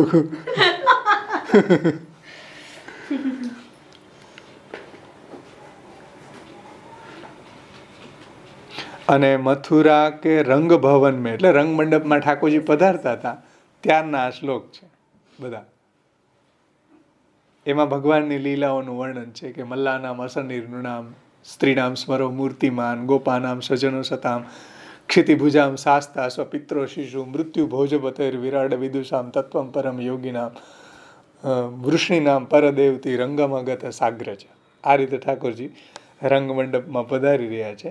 ત્યાં જે ભગવાનનું વર્ણન છે લીલાઓનું તો ઉસસે લેકર 30 તક એટલે 10, 43, 17 થી 20 અને उससे लेकर 30 तक के जो श्लोकों में कहे गए स्वरूप एवं लीलाओं का समावेश किया जा सकता है. टीकाकार कहते हैं कि स्यंद्यमान समान वक्ताओं के भीतर भगवान की नटवेश धारण करवे की लीला नटवेश धारण करके की गई लीलाएं स्फुरित होती रहती है. ऐसे वक्ता स्यंद्यमान यानी कि बहता हुआ झरना अर्थात बहते हुए झरने जल के સમાન કહે ગયે है.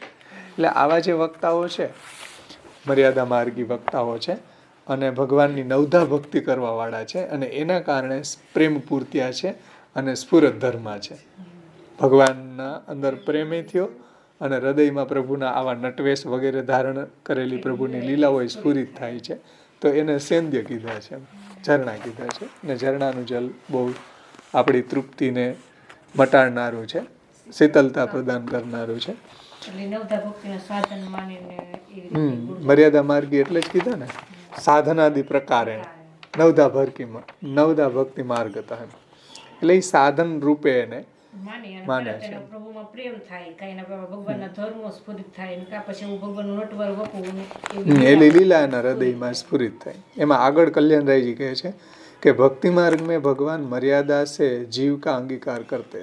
આ આગળ બહુ સુંદર વાત કલ્યાણરાયજીએ સમજાવી છે. અને કલ્યાણરાયજીની ટીકા બહુ સુંદર એણે લખી કે આખું જે પુષ્ટિ વિધાનમ છે એમાં કલ્યાણરાયજીની ટીકા ડીટો ટુ ડીટો લીધી. પુષ્ટિ વિધાનમમાં આ જ લીધી. બહુ ફાઇન કલ્યાણરાયજીએ ટીકા લખી છે. ગોવિંદરાયજીના કલ્યાણરાયજી, હમણાં જ ગોવિંદરાયજીનો ઉત્સવ ગયો, એના કલ્યાણરાયજી, હરિરાયજીના પિતાશ્રી. તો બહુ સુંદર એને અહીંયા સમજાવ્યું છે કે कि भक्ति मार्ग में भगवान मर्यादा से जीव का अंगीकार करते हैं, अतः निष्काम भाव से समस्त वर्णाश्रम धर्मों का पालन करने से सत्व शुद्धि होती है. એટલે નિષ્કામ, કોઈ ફલ માટે નહીં, નિષ્કામ ભાવથી મર્યાદા માર્ગની અંદર, કારણ કે સાધન મુખ્ય છે ને, એ એમ માને છે કે આ સાધન કરીએ ને તો ભગવાનમાં પ્રેમ થાય. આપણે ત્યાં સાધનની મુખ્યતા નથી, આપણે ત્યાં ભગવાનના અનુગ્રહની મુખ્યતા છે. અનુગ્રહો પુષ્ટિ માર્ગે નિયામક હતી. એટલે આપણામાં જે પ્રેમ થાય એ ભગવાનના અનુગ્રહથી થાય છે, અને એને કારણે આપણે સાધન કરીએ છીએ. અનુગ્રહ હોય તો આપણે આ ભગવત સેવા કે ભગવત કથામાં પરાયણ થઈ શકીએ. એટલે અનુગ્રહ છે ને એ એમાં મુખ્ય કારણ છે. અને આપણે જે કરી રહ્યા છીએ શ્રવણાદિ, એનો અવાંતર વ્યાપાર છે. સમજાણું ને? અનુગ્રહ મુખ્ય કારણ છે, અને આપણે જે કરી રહ્યા છીએ શ્રવણાદિ, એ બધો એનો અવાંતર વ્યાપાર છે. એટલે અનુગ્રહ મુખ્ય છે. ને મર્યાદા માર્ગમાં શું છે, એમ માને છે કે આ સાધન કરવાથી અમને આ ફલ મળશે, આટલું સાધન કરીએ તો અમને આવું ફલ મળે. તો એમાં એ સાધન બલ છે એનું.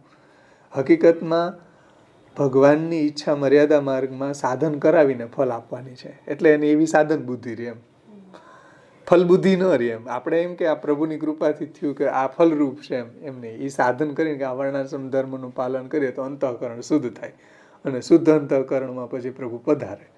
તો એ રીતે એની સાધન નિષ્ઠા છે. અને ભગવાને પણ વ્યવસ્થા પણ એવી જ રાખી છે.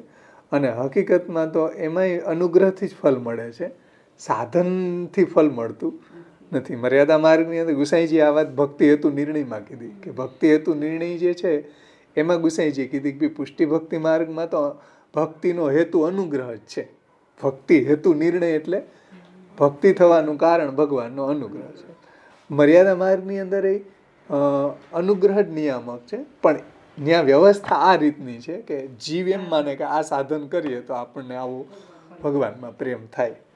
હકીકતમાં અનુગ્રહથી જ થાય ત્યાં, પણ ત્યાં સાધન નિષ્ઠા છે. એટલા માટે એની સાધના જ એ પ્રકારની હોય છે. એટલે અહીં બહુ સરસ આ વાત કલ્યાણરાયજી કરી છે કે इस प्रकार के शास्त्रार्थ का વર્ણાશ્રમ ધર્મો કા પાલન કરને છે સત્વ શુદ્ધિ. સત્વ એટલે અંતઃકરણ, અંતઃકરણની શુદ્ધિ થાય છે.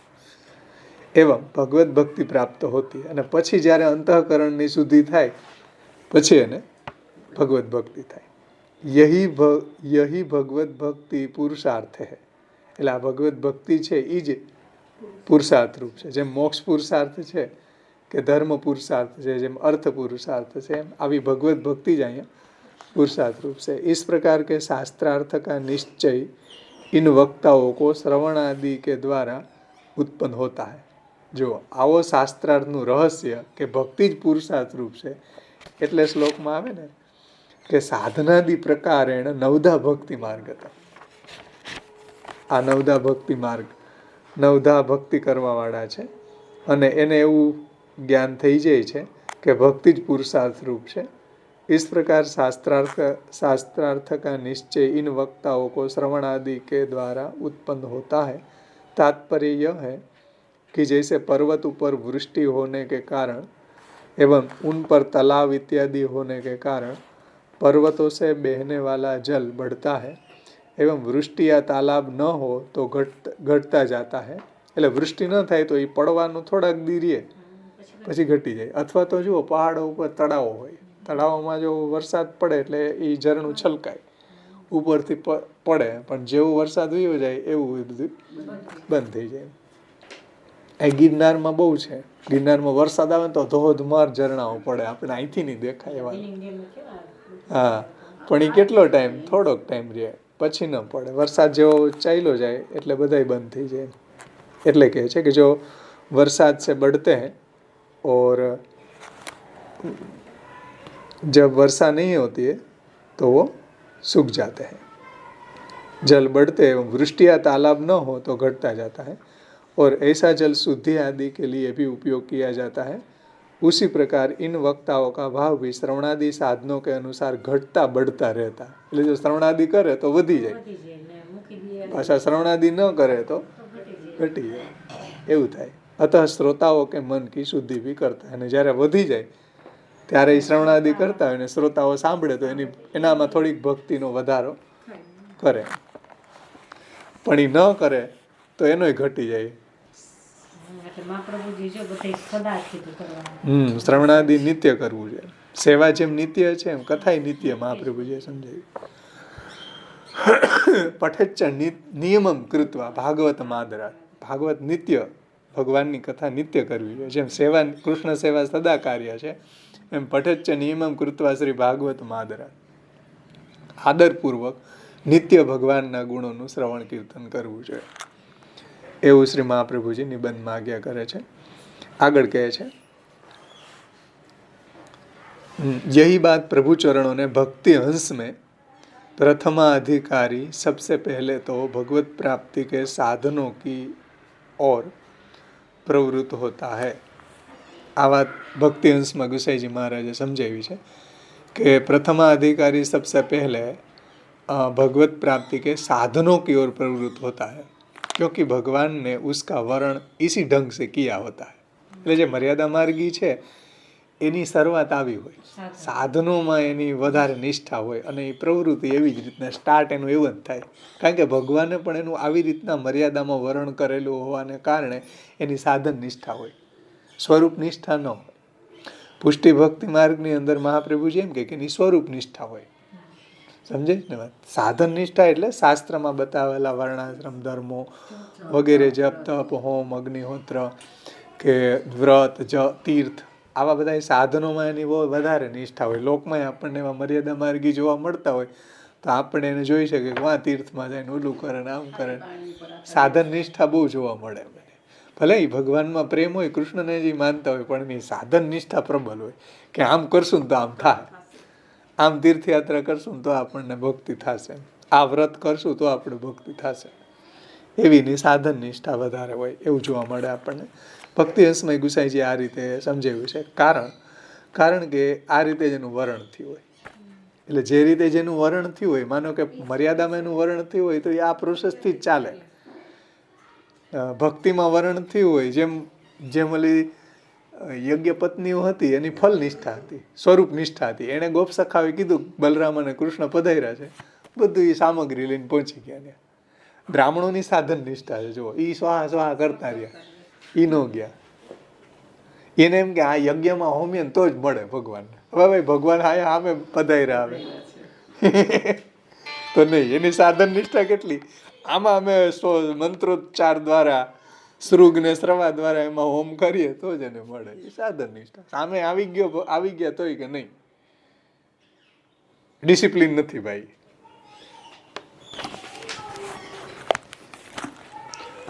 એટલે મર્યાદા આવું છે.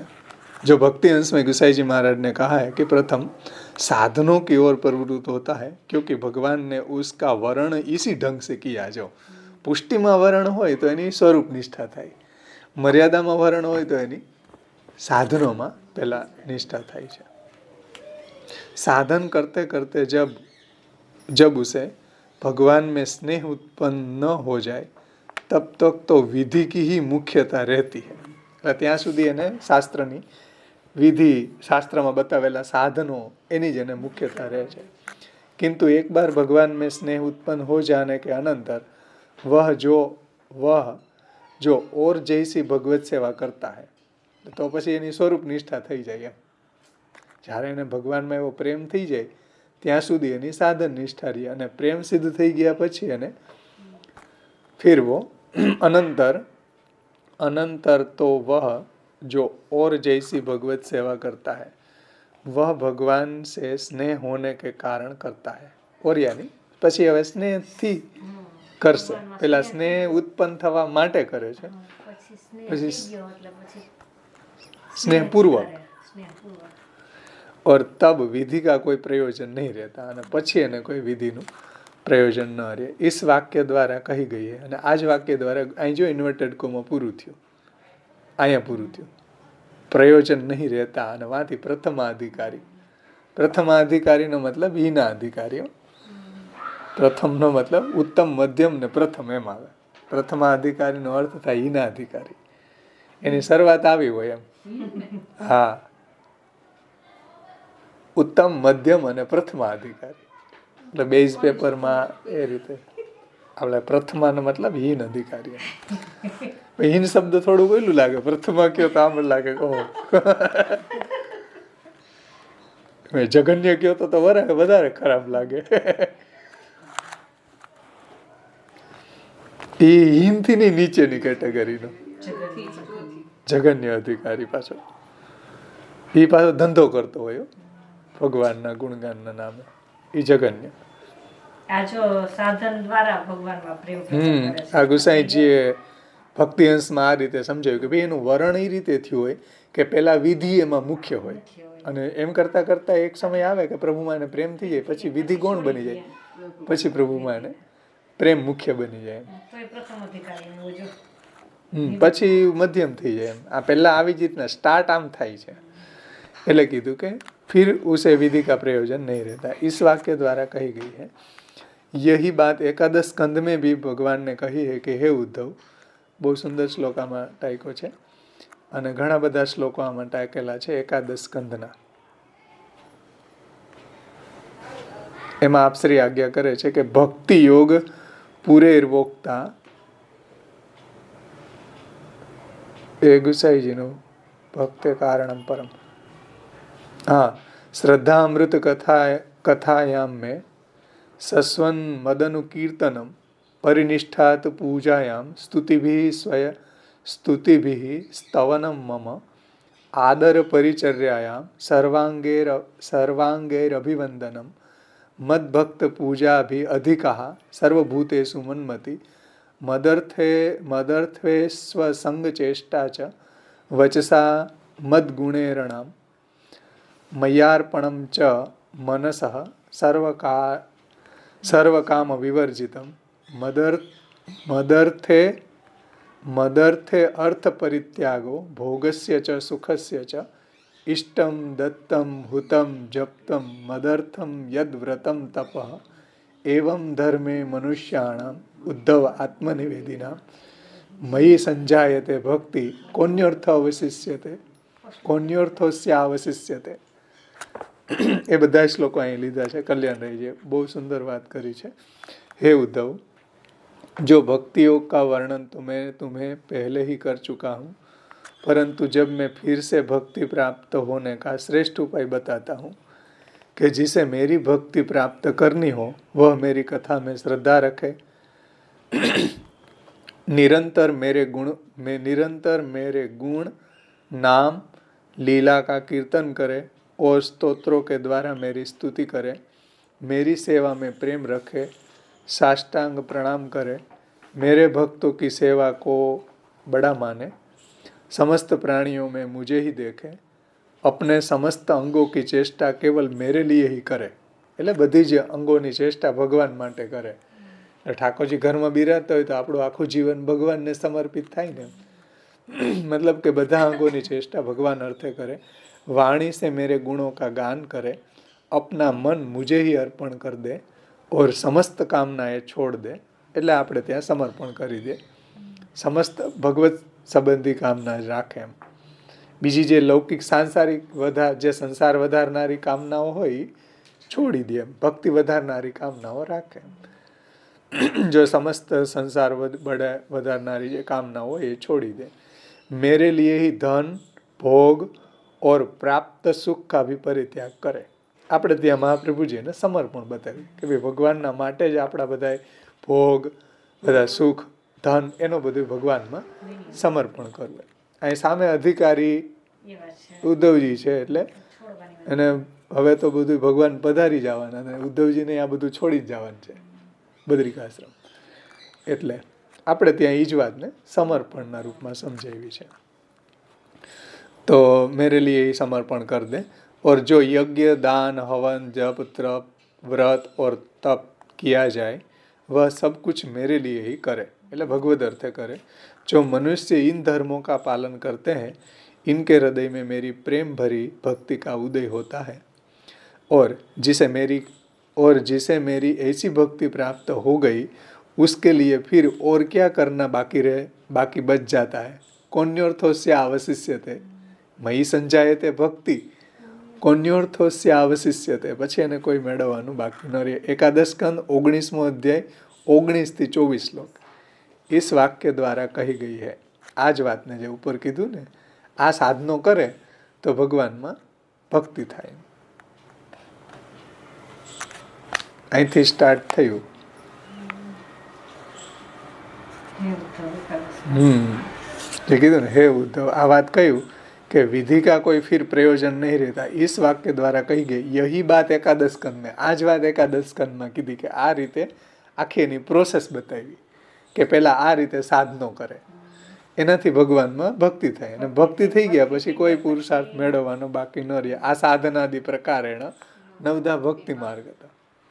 પછી વિધિ નહીં છોડી દે, પ્રભુમાં પ્રેમ થઈ જાય ત્યાં સુધી પછી આવા ચક્કરમાં નહીં પડે. પછી એને એવું નહીં રહે કે આવું જપ તપ ને હોમ કરીએ તો એને પછી ભગવાનમાં એવું પ્રેમ થઈ ગયો, પછી એમાં જ નિમગ્ન રહેશે. શ્રવણાદિ ભક્તિની વાત કરી ને એટલે नवधा भक्ति मार्ग था. इस वाक्य द्वारा कही गई है और नवधा भक्ति तो भगवान की भक्ति 9 भेदों वाली है. भगवान के गुण लीला नाम आदि का श्रवण, उनका कीर्तन, उनका स्मरण, उनके चरणों की सेवा, उनकी अर्चना यानी पूजा, उनको वंदन, उनका दास्य, उनका सख्य और उनके प्रति आत्मनिवेदन. આ ભાગવતજીનો શ્લોક છે, 7મા સ્કંદનો છે, પ્રહલાદજીના સંદર્ભમાં, 7મા સ્કંદમાં ભાગવતમાં. इस वाक्य द्वारा प्रहलाद जी ने निरूपण किया है. આ વાક્ય દ્વારા કીધું કે ભાઈ આ રીતે નવધા ભક્તિ પ્રભુની કરવી. એટલે આપણને ભગવાનમાં પ્રેમ છે તો એને આપણે કઈ રીતે એને અનુભાવ પ્રગટ કરવો, તો કે આ ડિસિપ્લિનથી કરવા. શ્રવણ, આપણને ભગવાનમાં પ્રેમ છે તેનું શ્રવણ કરીએ, આપણને પ્રભુમાં પ્રેમ છે તેનું કીર્તન કરીએ, આપણને પ્રભુમાં પ્રેમ છે તેનું સ્મરણ કરીએ, પાદ સેવન કરીએ, અર્ચન કરીએ, વંદન કરીએ, દાસ્ય સખ્ય આત્મનિવેદન કરીએ. જેમ તમને પતિમાં કે પુત્રમાં પ્રેમ હોય તો એને આઉટલેટ કઈ રીતે આપો, એમ આપણને ભગવાનમાં પ્રીતિ છે તો એને કઈ રીતે આઉટલેટ આપવી, તો કે આ રીતે ડિસિપ્લિનથી. શાસ્ત્રે બતાવ્યું એ ડિસિપ્લિનથી. આપણે ત્યાં મહાપ્રભુજીની ડિસિપ્લિન છે કે જે મહાપ્રભુજીએ 16 ગ્રંથમાં સમજાવ્યું એ રીતે સેવા કરવી, એક ડિસિપ્લિન છે. મન ફાવી રીતના અગડમ બગડમ દંગથી, જેમ તમને ગયા વખતે કીધું હતું કે બરોડાના બેન હતા કે કોઈ ઢંગ ધડો નહીં, મન ફાવે એવી રીતના એને સેવા ચાલુ કરી દે. એના બધા આજુબાજુના લોકો કે ભાઈ કાંઈ નહીં, તું મિશ્રી ધરવા માંડ ને એટલે તને પ્રેમ થઈ જશે. એ ડિસિપ્લિન નથી. સમજો, તમે મન ફાવે એવી રીતના સંપ્રદાયની અંદર રહીને સ્ટાર્ટ ન કરી શકો. મહાપ્રભુજીએ જે રીતે ડિસિપ્લિન બતાવી છે એ જ રીતે સ્ટાર્ટ થાય. હા, તમે મિશ્રી ધૈર્યા, મેં કીધું 50 વર્ષ ધરશો ને તોય પ્રેમનો છાંટો નહીં આવે, કારણ કે તમે ડિસિપ્લિન નથી આવી. મહાપ્રભુજીની જે સિદ્ધાંત છે એ પ્રમાણે તમે એક જ ડગલું ચાલો. મેં કીધું આટલી બધી આગળ દોડીને જવાની જરૂર નથી ડિસિપ્લિનની બહાર. એમ તમે મેં કીધું હજારો યોજન ચાલ્યા ગયા પણ રસ્તો જ નથી. 2 ડગલા ચાલો, મહાપ્રભુજીની દિશામાં ચાલો, એટલે એ ડિસિપ્લિન નથી. તમને ઉભરાઈ રહ્યો છે એવો બધો, તો પછી મહાપ્રભુજીની વાત સમજો ને. એવો બધો પ્રેમ મહાપ્રભુજી જે રીતે એને અનુભાવ પ્રગટ કરવાનું કીધું છે એની ડિસિપ્લિનમાં રહીને કરવો છે. મનગણન ન કરી શકાય એમાં. તો આ રીતે બહુ સુંદર કલ્યાણરાયજીએ કેવા શ્લોકો ટાંક્યા કે આ રીતે સાધનાદિ પ્રકારેણ નવધા ભક્તિ માર્ગત પ્રેમ પૂર્ત્યા સ્ફુરત ધર્મ સ્યંદ્યમાના પ્રકીર્તિતા. એટલે આ ઉપર ઝરણું જે છે એ તળાવ અથવા તો વરસાદને કારણે આ ઝરણું છે એ બહુ સારી રીતે વહે છે, પણ એને એ જો નવધા કરે તો આવી રીતના પ્રેમ પૂર્તિ અને સ્ફુરત ધર્મ થાય. જો એ બંધ કરી દે તો ઓલું ઝરણું જેમ વરસાદ ન હોય તો વહેતું બંધ થઈ જાય, એમ આનું પછી ભક્તિભાવ ન્યા સ્ટોપ થઈ જાય. આ રીતે બહુ સુંદર વાત કલ્યાણરાયજીએ સમજાવી છે.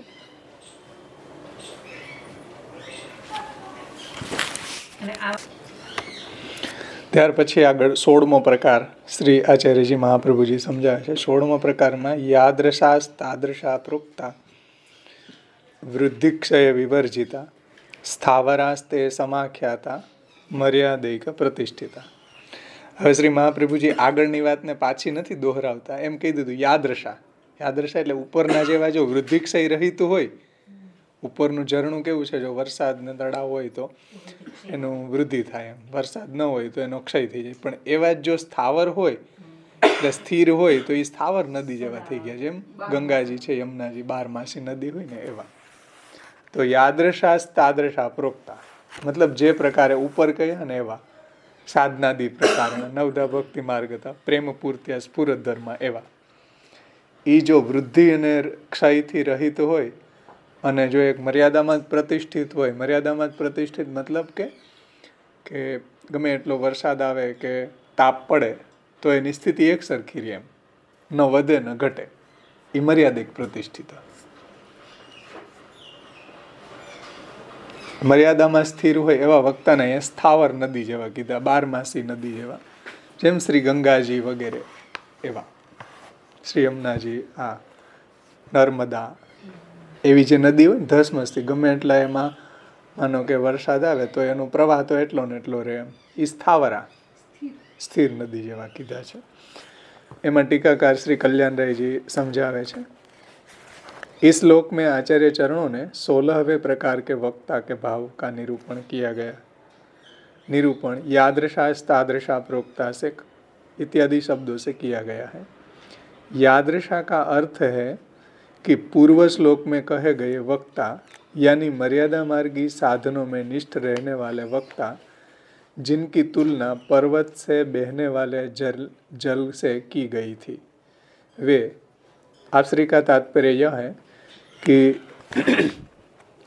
पूर्व श्लोक में जिस प्रकार के वक्ता का निरूपण किया गया है, तादृशः वैसे वक्ता के भावों में यदि घटती बढ़ोतरी न होती हो और वे केवल मर्यादा में ही स्थित हो, मर्यादा में स्थित हो एनो मतलब के एમાં વધે નહીં અને ઘટે પણ નહીં, એમ એ મર્યાદામાં ઉપર જે આગળ કીધું ને મર્યાદા એ યા સાધનાદી પ્રકારે નવધા ભક્તિ માર્ગ હતા, એ જે કીધું ને એ મર્યાદા માર્ગની વાત છે. અહીં મર્યાદાનો અર્થ એની વધવું નહીં અને ઘટે નહીં, એની એક સરખી રહે, એમ તો ऐसे स्थिर एम जेने આપણે કહે સ્થિર એમ સ્થાવરા.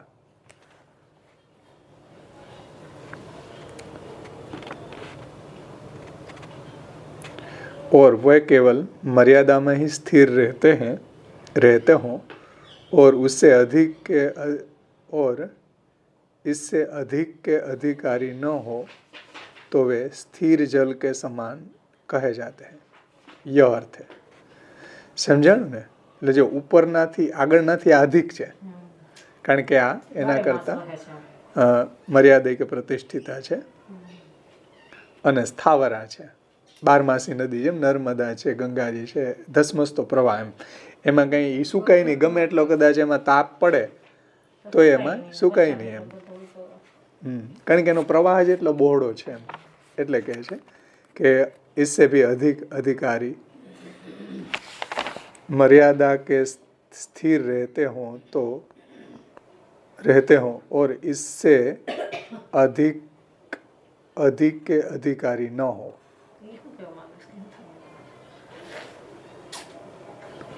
अधिक के अधिकारी न हो मतलब કે આ સ્થિર રહે, એમ એની મર્યાદામાં જ કન્ફાઇન રહે, એમ એનાથી વધારે નહીં. જેની મર્યાદા છે એમાં બંધાયેલું રહે. એમાં જ વહે. હા, એમાં જ રહે. બહાર ના જાય. એ અધિક અધિકારી એટલે એનાથી અધિક નહીં. આ મર્યાદા માર્ગી જ છે, આ પણ છે મર્યાદા માર્ગી, અને એનાથી અધિકની વાત, એનાથી અધિક નહીં. એની મર્યાદામાં જ એ બંધાયેલા રહે. નદીની કંઈક મર્યાદા તો હોય ને એમાં જ રહે. तो वे स्थिर जल के समान कहे जाते हैं. यह अर्थ है. अथवा तो यूं अर्थ कर ले कि जिस वक्ताओं का भगवत प्रेम किसी भी कारण से घटता या बढ़ता नहीं है. અથવા તો આમ સમજી લ્યો, તો આ તો એક એક્ઝામ્પલ આપ્યું આપણને નદીનું, શ્રી મહાપ્રભુજીએ જલની વાત છે, પણ એનું તાત્પર્ય એવું છે કે એનો પ્રેમ છે એ કોઈ એવા સંગને કારણે ઘટે નહીં કે વધે નહીં. જેમ મને સ્થાવરા એટલે હું વરસાદના સંગથી વધે નહીં, તાપ વધારે, સૂર્યનો સંગ વધારે, તાપના સંગથી ઘટે નહીં, એમ આને પણ એવા કોઈ સંગને કારણે એના ભાવની વધઘટ ન થાય, એમ એનું તાત્પર્ય છે. अतएव प्रेम के वास्तविक स्वरूप की व्याख्या भी प्राप्त होती है. अथवा तो यूं अर्थ कर ले कि जिन वक्ताओं का भगवत प्रेम किसी भी कारण से घटता या बढ़ता नहीं है, दृढ़ ही रहता है, वे स्थिर जल के समान कहे जाते हैं. अतएव प्रेम के वास्तविक स्वरूप की व्याख्या भी प्राप्त होती है, और वह इस प्रकार है कि वास्तविक प्रेम मानी कोई पण जातना हेतु वगरनो शुद्ध प्रेम, निश्चल प्रेम, छल वगरनो प्रेम. वास्तविक प्रेम बिना किसी हेतु के प्रकट होता है. जो वास्तविक प्रेम यानी कोई पण जातनी कामना वगरनो, ये वास्तविक प्रेम. આપણે ત્યાં સ્વાભાવિક, નિષ્કામ, निरुपधिक, ये वास्तविक प्रेम बिना किसी भी हेतु के, वास्तविक प्रेम बिना किसी हेतु के प्रकट होता है, वो वास्तविक प्रेम. એટલે કોઈ જાતનો હેતુ એમાં નથી હોતો કે આ અમારું જન્મ મરણના ચક્રમાંથી છોડાવી દે એટલે પ્રેમ થઈ ગયો, કે આપણે આ બધી કામનાઓ પૂર્ણ થઈ જાય એટલે પ્રેમ થાય, એવો અહીંયા પ્રેમ નથી. अपने प्रेमी के किसी भी अपराध से वो घटता नहीं है और प्रशंसा से वो बढ़ता भी नहीं है, यथावत रहता है. अपने प्रेमी के किसी भी अपराध से वो घटता नहीं है और प्रशंसा से वो बढ़ता भी नहीं है, यथावत रहता है. એટલે કોઈને એવો પ્રેમ હોય તો એ પ્રેમની અંદર કોઈ અપરાધ થઈ જાય તો એ ઘટે નહીં એમ. આજે બહુ મુશ્કેલ છે એવું, પણ પહેલા એવા દાંપત્ય હતા કે એમાં આ જોવા મળતું એમ. अपने प्रेमी के किसी भी अपराध, એટલે પ્રેમી આપણો કોઈ અપરાધ કરે તો આપણને એમાં પ્રેમ ઘટે નહીં, અહીંયા ઘટે નહીં એમ. પ્રેમી કે કિસી ભી અપરાધ, જેને મતલબ જેને આપણે સ્નેહ કરી રહ્યા છીએ એ આપણી સામે એવું કોઈક અપરાધ કરી દે તો આપણને એમાં પ્રેમ ઘટે નહીં, ઓર એ આપણી પ્રશંસા કરે તો એનાથી કોઈ વધે નહીં એમ. यथावत रहता है, ये मर्यादा की प्रतिष्ठिता. यथावत रहता है यानी कि અહીં કીધું ને वृद्धिक्षय विवर्जिता. प्रेम ही जगत में अमृत तुल्य है एवं दुख को तत्काल मिटाने वाला है. એટલે પ્રેમની છે એ શાસ્ત્રમાં પણ પ્રશંસા કરી છે અને જગતમાં પણ એની પ્રશંસા કરી છે કે ભાઈ પ્રેમ છે એ એવી એક દોહાઈ છે. પ્રેમ હરિ કા રૂપ હૈ, જો હરિ પ્રેમ સ્વરૂપ. પ્રેમ હરિનું જ રૂપ છે અને આમ ભગવાને જ આપેલો છે બધાને અંશ રૂપે. બધાને પ્રેમ ભગવાને વાંટ્યો છે, પણ આપણે જ્યાં લગાડીએ એને ત્યાં એ આપણી રતિ થઈ જાય એમ, આપણી આસક્તિ ત્યાં થઈ જાય. જો ભગવાનમાં લગાડીએ તો ભગવાનમાં થઈ જાય. આપણે એને ક્યાં વાપરી રહ્યા છીએ એની ઉપર આધાર છે. તો प्रेम ही जगत में अमृत तुल्य है एवं दुख को तत्काल मिटाने वाला है. अब इस श्रेष्ठ प्रेम के विषय में वाणी से क्या कहे, એટલે વાણીથી જેનું વર્ણન ન થઈ શકે આવો શ્રેષ્ઠ પ્રેમ. શ્રેષ્ઠ પ્રેમ યાની સહજ પ્રેમ, વાસ્તવિક પ્રેમ, નિશ્ચલ પ્રેમ, નિષ્કામ પ્રેમ, નિરુપધિક પ્રેમ, એ વાણીથી એનું વર્ણન ન થઈ શકે, એ અનુભૂતિનો વિષય છે. इसलिए ये समझे कि जिस प्रकार से स्थिर जल धूप से सूखता नहीं है, एवं स्नान आदि के लिए भी उपयोगी होता है, ठीक उसी प्रकार भगवत प्रेम में स्थित चित्त वाले वक्ताओं का भाव भी संसारिक ताप से સુખતા નહીં है. એટલે સંસારનો તાપ એને લાગે તો એનો ભગવત પ્રેમ ઓછો ન થાય. એના જીવનમાં કદાચ એવું આવી પડે તો એનો ઓછો ન થાય, એવો એનો દ્રઢ પ્રેમ છે, સ્થાવરાશ છે. હા, એનો ઘટી જાય તો આને ભગવાનમાં એટલો નિશ્ચલ પ્રેમ છે ઈ બોલે છે કે જો એનો નિશ્ચલ પ્રેમ છે ને એટલે એ કદાચ એના જીવનમાં હવે દુઃખ આવી પડે તો એ ડગે નહીં, એમ એનો પ્રેમ દ્રઢ રહે. એટલે સ્થાવરા, સ્થિર રહે, વૃદ્ધિક્ષય વિવર્જિત. બહુ સુંદર વાત કલ્યાણરાયજીએ સમજાવી કે અને ઓલું જે જલ છે જેમ ધૂપમાં સુકાય નહીં અને સ્નાન પાન આચમન વગેરેમાં એ ઉપયોગમાં આવે, એવી જ રીતના આવા વક્તાઓના ભાવ છે એ કદાચ કોઈ સાંભળે એવા વક્તાઓના મોઢેથી ભગવાનના ગુણો, તો જે સંસારના તાપથી તપેલો હોય તો એને શીતલતા મળે, એને સાંત્વના મળે. આમ કે આ હાડા ભાંગજણમાં આખો દી પીડા, થોડી વાર ભગવત ગુણગાન સાંભળ્યા તો આમ મજા આવી ગઈ, એને આમ શીતલતા મળી જાય. બિચારો દાજેલો હોય આ સંસારના તાપથી ભૂલાઈ જાય. શું કરે ટીકા?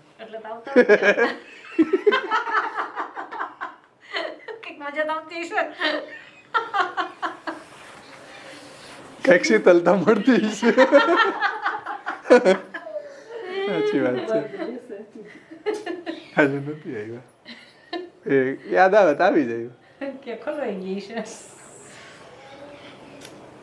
એટલે આવા વક્તાઓથી એ ભગવાનના ગુણો સાંભળે તો સાંસારિક તાપ છે સુકતા નહીં. આ એના માટે કીધું છે કે આવા વક્તા જે છે એ કદાચ સંસારના તાપ હોય એની વચ્ચે રહેતો હોય તો એની ઇફેક્ટ એને ન થાય. મતલબ એ જલકમલ વત રહે, પદ્મપત્ર મીવાંભસા, જેમ ભગવાને ગીતાજીમાં કીધું કે જેમ કમળનું પત્તું હોય એ જલનો સ્પર્શ કરવા છતાંય એમાં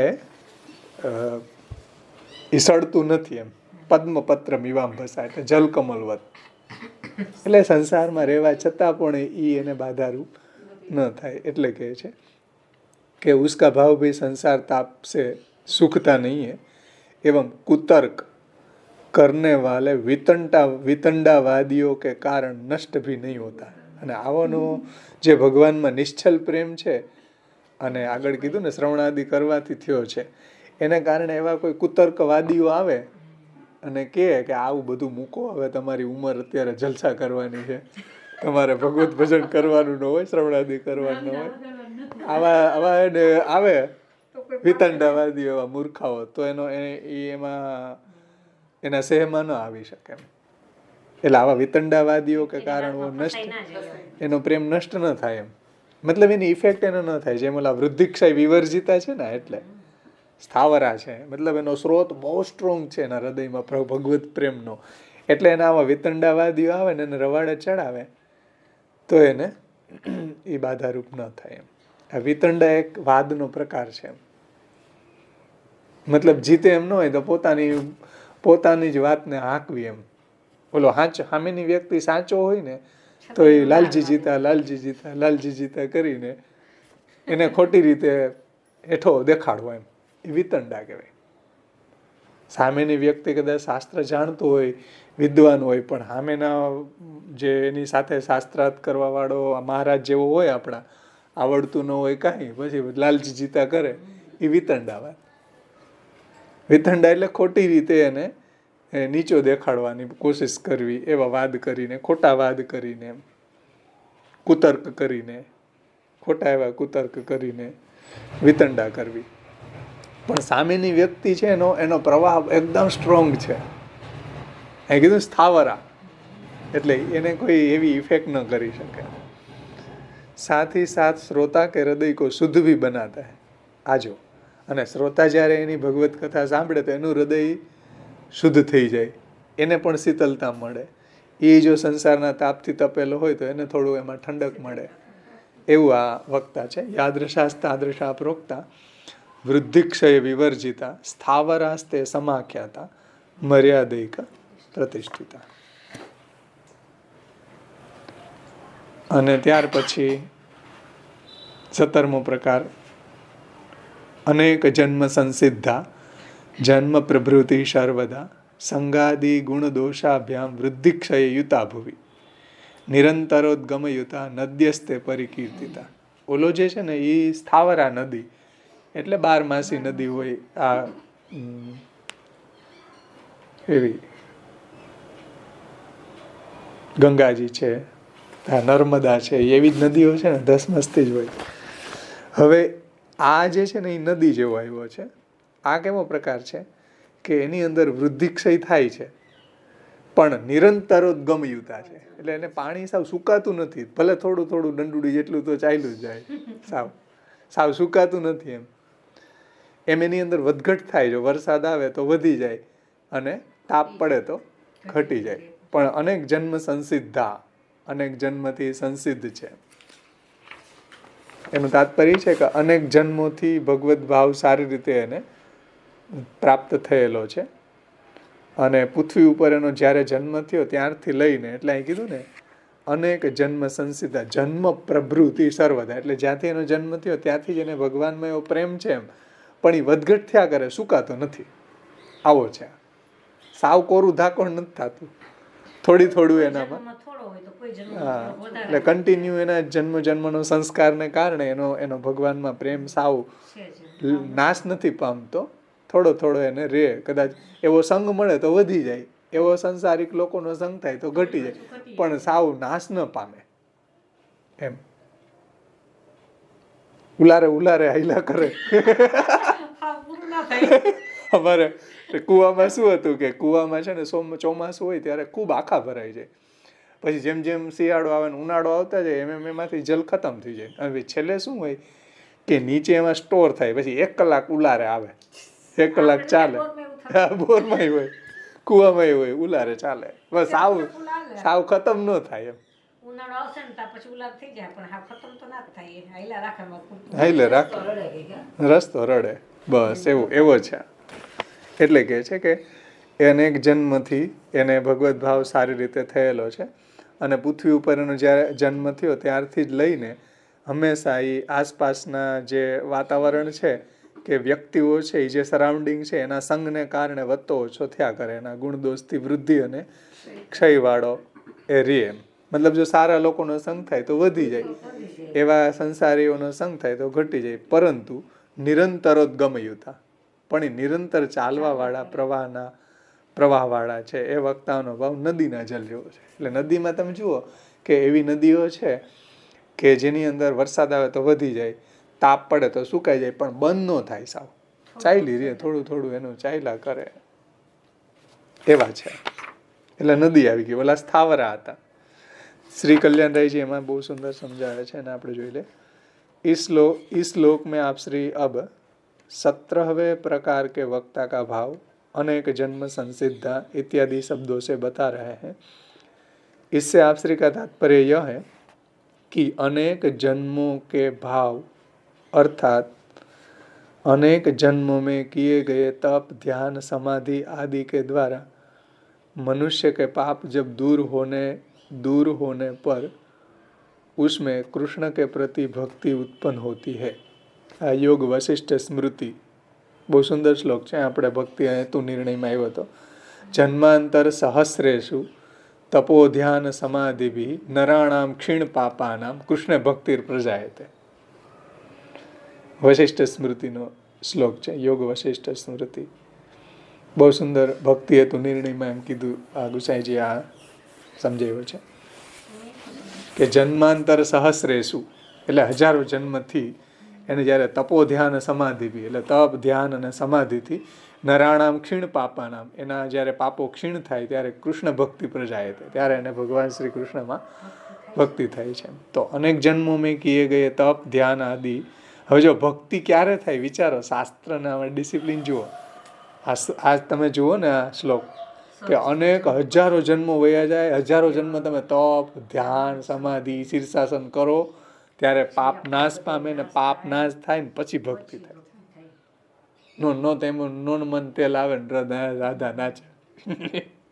હજારો જન્મ તપ, ધ્યાન ને સમાધિ કોઈ કરે પછી એના પાપો ક્ષીણ થાય, પછી એને કૃષ્ણમાં ભક્તિ થાય. સાત્વિક આનંદ, બોલો. ભક્તાય મુક્ત નથી હા. એની જેમ. કેટલા જન્મો થાય આપણને એમ લાગે કે ભક્તિ બહુ કઈ સામાન્ય વસ્તુ નથી. આપણને તો આ મહેન્દ્રના મોઢામાં ગુલકન આવી ગઈ મહાપ્રભુજી આપી દીધી. બાકી એટલી ક્લિષ્ટ છે ભક્તિ થવી, એટલે બહુ દુર્લભ છે, સામાન્ય વાત નથી. એમ કહે છે, જો જન્માંતર સહસ્રેસુ, 1000 નહીં, 1000 બહુવચન છે. સહસ્રેસુ, જો अनेक जन्मों में किए गए तप ध्यान समाधि आदि. आदि એટલે વ્રત, જપ, તપ, હોમ, જે भी શાસ્ત્રી સાધનો બતાવ્યા છે એ બધા લઈ લ્યો. अनेक जन्मों करे પછી इसके द्वारा मनुष्य में पाप दूर हो. પહેલા તો અનિષ્ટ નિવૃત્તિ થાય. પાપ હોય ત્યાં સુધી ભક્તિ ન થાય. ભક્તિ થાય જ નહીં. આ તો ઠાકોરજીએ શ્રાવણે શ્યામલે પક્ષ પ્રગટ થઈને કીધું ભાઈ એના દોષનો વિચાર નહીં કરો. તમે જેને બ્રહ્મ સંબંધ આપશો એ દોષવાળો હું એની સેવા સ્વીકારી. બાકી આ શાસ્ત્રની ડિસિપ્લિન કાયદેસર વાત કરો ને, કાયદેસર વાત કરો ને તમારે હાલવા જાઓ તો હજારો જન્મો વયા જાય. કોઈ આ કાયદેસર વાત છે. આ તો ઠાકોરજીએ કાયદેસર નહીં કરીને પ્રગટ થઈને મહાપ્રભુજીને શોર્ટકટ બતાવી દીધું કે ભાઈ ભલે જેવો દોષવાળો તમે જેને તમારી આજ્ઞાનું પાલન કરશે, લાગી ગયો આપણો. તમારી કૃપાથી જો એ તમારી આજ્ઞા પ્રમાણે મારી સેવા કરશે તો હું એનો સ્વીકાર કરીશ. પણ આપણે ઈ નથી કરવું. જુઓ તો ખરી, કેવા છે ઈ? આટલી હજારો વર્ષની સાધનાથી ભક્તિ મળે એને ભગવાને શોર્ટકટ કરી હા. કે ભાઈ મહાપ્રભુજીની ડિસિપ્લિન પ્રમાણે ચાલો તો હું આંખું વીસીને એનો સ્વીકાર કરી લઈશ. આપણે એમાંય નથી ચાલવું તો હવે મહાપ્રભુજી ઠાકોરજી શું કરે? મળો. બીજું કરે. બોલો. બાકી મહાપ્રભુજીને ઠાકોરજી જો ન હોય તો આ ડિસિપ્લિનને ફોલો કરવી પડે.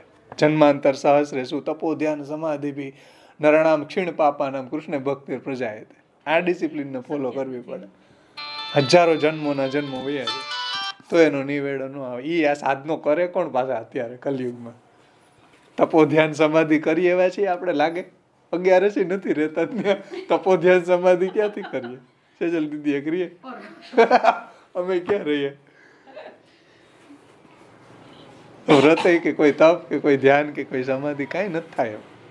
કલયુગની અંદર આગળ આવ્યું ને, હમણાં જ આપણે પ્રસંગ જોયો હતો ને ભક્તિવર્ધનીમાં, કે બળો તો ભક્તિ માર્ગે, બીજા માર્ગમાં કે આ સાધન બતાવી થાય નહીં, મન ઠેકાણે રહે નહીં કરવા જાય તો.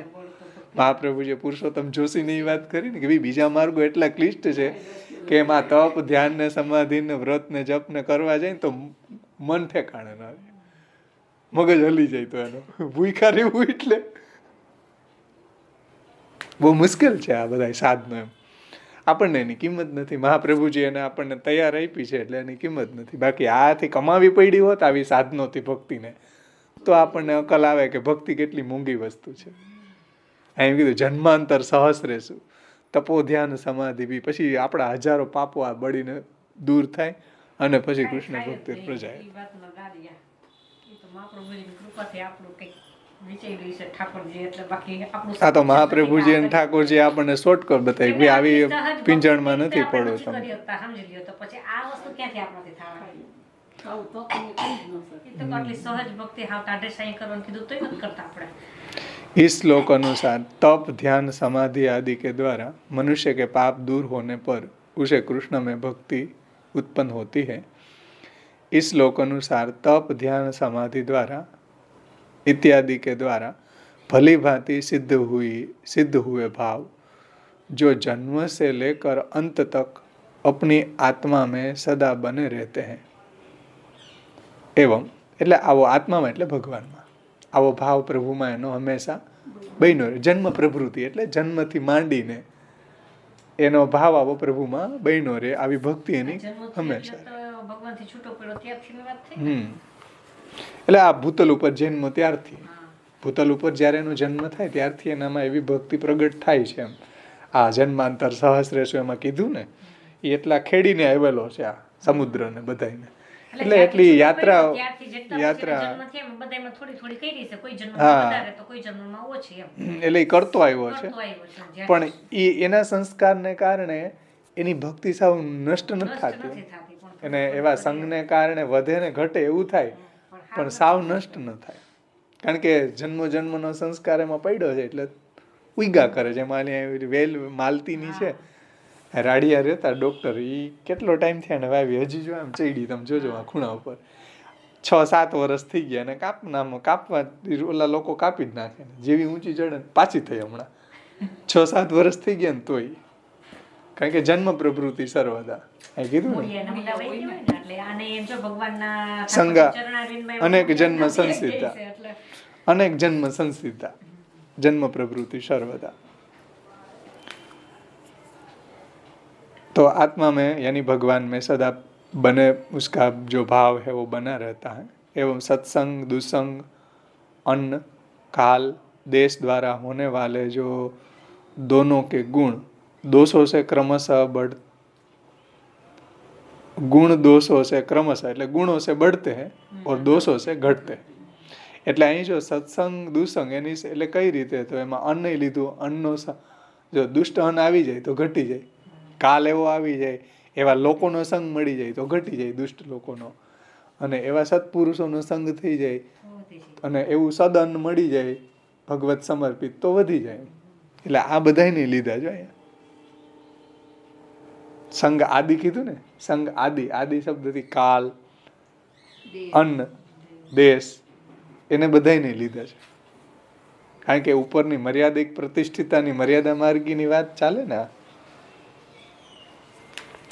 તો સત્સંગ और दुसंग से आदि शब्द थे अन्न काल देश द्वारा होने वाले जो दोनों के गुण दोषों से क्रमशः એટલે गुणों से बढ़ता है भाव और दोषों से घटता रहता है, अर्थात भाव आते जाते रहते हैं. એટલે ભગવાનમાં એનો પ્રેમ વધતો ઘટતો રહે. ऐसे भाव उस नदी समान कहे जाते हैं जिसका जल अपने आप समुद्र में नहीं मिलता है. એટલે એનું જલ પોતે નથી મળતું, પણ જો બીજી નદીને એ મળે ને એની સાથે મળે. માનો કે આવી નદી છે એ પાછી ગંગા યમુના કે આ નર્મદાને મળે તો એ મળી જાય, સમુદ્ર સુધી પૂગી જાય, નહીં તો ન પૂગી શકે. પોતાનું એકલાનું એવું સામર્થ્ય નથી. એટલે સારો એવો સંગ બન્યો રે તો એના સંગથી આગળ વધી શકે. એટલે કે છે કે तात्पर्य है कि ऐसे भाव उस क्षुद्र नदी के भांति होते हैं जो वर्षा काल में स्वतः उत्पन्न हो जाती है और कालांतर में सूख भी जाती है. जिस प्रकार ऐसी नदी का जल वृष्टि से बढ़ता है और धूप से सूखता है, भूमि पर्वत जहाँ से भी बहता है वहाँ के गुण दोषो अपने संग ले लेता है. એટલે જ્યાંથી વહી રહી હોય એના ગુણ દોષોને સાથે લાવે છે. મતલબ જેવો સંગ થાય એની ઇફેક્ટ એને તરત થઈ જાય એના ગુણ દોષની. शुद्धि एवं प्यास मिटाने के भी काम आती है. ठीक उसी प्रकार એટલે શુદ્ધિ માટે અને પીવા માટે કામમાં આવી શકે છે. ठीक उसी प्रकार ऊपर कहे गए भाव भी तप, ध्यान, समाधि द्वारा पाप क्षय हो जाने के कारण उत्पन्न होता है. श्रोता के मन की शुद्धि भी करते हैं. એટલે શ્રોતાઓ કદાચ એની પાસેથી સાંભળે તો એને મનની શુદ્ધિ भी થાય છે. श्रोता के मन की शुद्धि भी करते हैं. सत्संग मिले तो गुणवान बनते हैं, बढ़ते भी हैं. एवं दुसंग मिले तो दूषित होते हैं और घटते भी है. यह भाव है. એટલે સત્સંગથી એનો ભાવ વધી જાય અને દુસંગ મળી જાય તો પછી ઘટી જાય છે. પણ આ વાત અહીંયા નથી છે નિરંતરોદ્ગમયુતા. એટલે નિરંતરી ચાલુ રહે એમ, ભલે ઘટી જાય પણ સાવ સુકાતી નથી. આમાં પરિચયમાં સાહેબ એ રીતે સમજાવ્યું છે, સાવ સુકાતી નથી.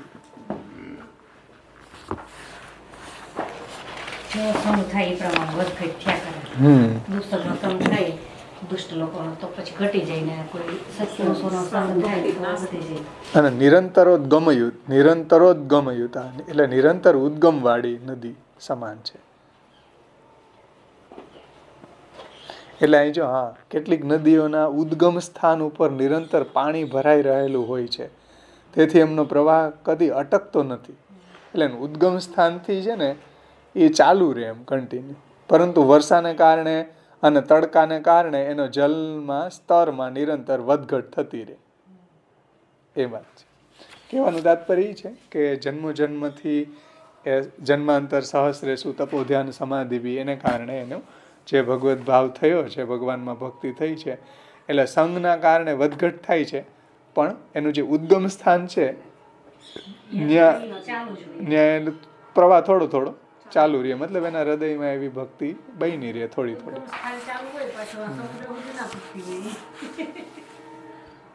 થોડો થોડો એનો ભગવત ભાવ બન્યો રહે, ન્યા રહે. ટૂંકમાં સારાનો આપણને લાગે ને ઘણે કે આ 50 વર્ષથી આવીને છે એવા ઘણા હા જેવો સંગ એને કારણે. એક કવે લઈ લે એતાદૃશા સ્વતંત્ર તે સિંધવ પરિકીર્તિતા 18મો પ્રકાર. પછી 19મો પ્રકાર પૂર્ણ ભગવદીયાનો આવે છે, એક જ પેરા છે. પછી આપણે લેસન લેવાનું છે જલભેદનું આજે. તો એતાદૃશા હવે આ જ વાત ચાલી રહી છે, પણ એવો જો સ્વતંત્ર હોય તો સિંધવ થઈ ગયો.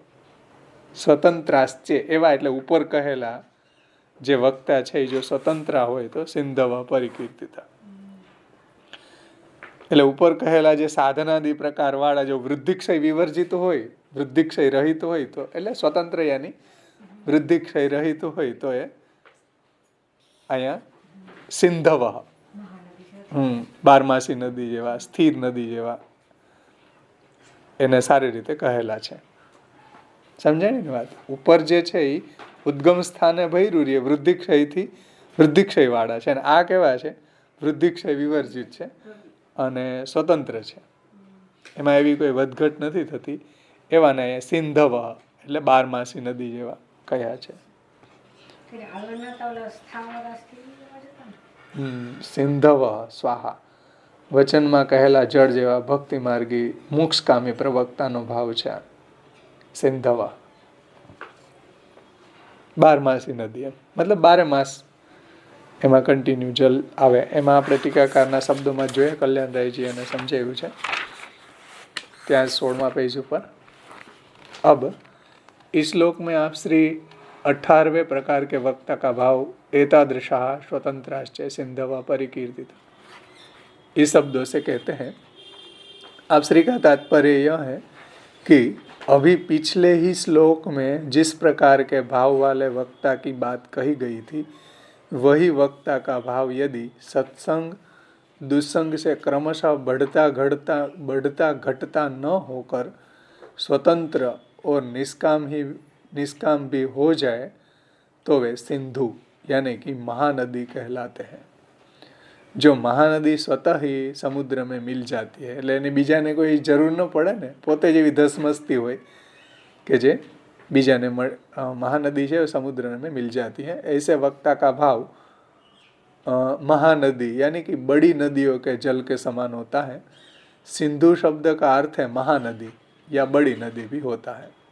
सिंधव એટલે सिंधु यानी महानदी अथवा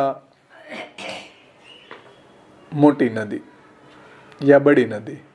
जैसे महानदी के जल में बहने वाला पदार्थ समुद्र में मिल जाता है. એટલે મહાનદીમાં કોઈ માછલાઓ અને પદાર્થો હોય તો એ બધા સમુદ્ર સુધી પહોંચી જાય. મહાનદીમાં કોઈ વસ્તુ પડે તો એ समुद्र में पहुंचाड़ी दिया ने. तो जैसे महानदी के जल में बहने वाला पदार्थ समुद्र में मिल जाता है, ठीक उसी प्रकार से ऐसे वक्ताओं का अनुसरण करने वाले श्रोता भी दया सागर भगवान को प्राप्त कर लेते हैं. એટલે આવા વક્તાઓનું જો શ્રવણ કરવામાં આવે તો એને દયા સાગર ભગવાન છે એના સુધી પહોંચાડી દે, ભગવાન સુધી. જેમ ઓલી મહાનદીમાં કઈ વસ્તુ પડે સીધું સમુદ્ર ભેગું થઈ જાય, એમ આવા વક્તાઓનો જો સંગ થાય તો દયાના સાગર એવા ભગવાન સુધી પહોંચાડી દે. કારણ કે એવી ધસમસતો ભક્તિનો પ્રવાહ છે આનો. जो महानदी के समान है, समुद्र में दया सागर भगवान में मिल जाते हैं. ऐसे वक्ताओं को संग करने से जो दया सागर भगवान को प्राप्त कर लेते हैं. अतः महानदियों के जल की भांति इनका भाव भी शुद्धि आदि के लिए भी उपयोगी होता है. એટલે સ્નાન, પાન, આચમન બધી રીતે એનો ઉપયોગ થાય છે. અને આવા વક્તાઓનો સંગ કરવાથી એ સમુદ્ર સુધી મતલબ કે દયા સાગર ભગવાન સુધી પહોંચાડી દે છે. તો આ રીતે અહીંયા 18 પ્રકાર આપણા પૂર્ણ થયા મહાપ્રભુજીની કૃપાથી. હવે 19 અને 20 બે પ્રકાર. 11નો શ્લોકનો કીધો તો એમાંનામાં શું problem? એમાં શું છે કે જે તૈત્તરીય ઉપનિષદમાં જેટલા બી પ્રકાર બતાવ્યા ને એની 19 સાથે એની સાથે આને કર્યા છે. એમાં નિષ્કામ પ્રેમ વાળાને એને શ્રવણાદિથી પ્રભુમાં પ્રેમ કયો? આ 11નું કીધું ને સ્થાવરાસ્તે સમાખ્યાતા મર્યાદિત પ્રતિષ્ઠિત યાદર્શાતા વૃદ્ધિક્ષય વિવર્જિતા એ સાધનોમાં નિષ્ઠાવાળા હતા. પછી એમાં જ્યારે પ્રેમ થાય પછી સાધન નિષ્ઠા છોડી દેવા નિષ્કામ પ્રેમ વાળા પછી જતા. પ્રેમ પૂર્તિ સ્ફુરત ધર્મ ઈ 15મો પ્રકાર. સાધનાદિ પ્રકારે 9ધા ભક્તિ માર્ગ હતા. યાદૃશાસ્તાદૃશા પ્રોક્તા વૃદ્ધિક્ષય વિવર્જિતા સ્થાવરાસ્તે સમાખ્યાતા મર્યાદૈક પ્રતિષ્ઠિતા. 16મો જે પ્રકાર છે એની અંદર શું હતું કે સ્થિર જલવાળા છે.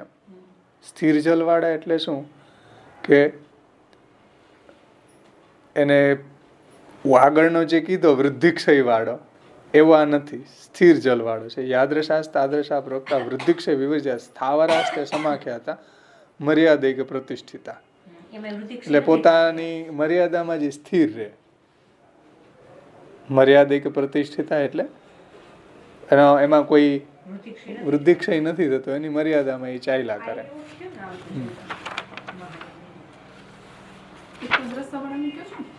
હા, એતાદૃશા સ્વતંત્રા એટલે ઉપરનો જે કોન્ટેક્ટ આવ્યો ને અનેક જન્મ સંસિદ્ધા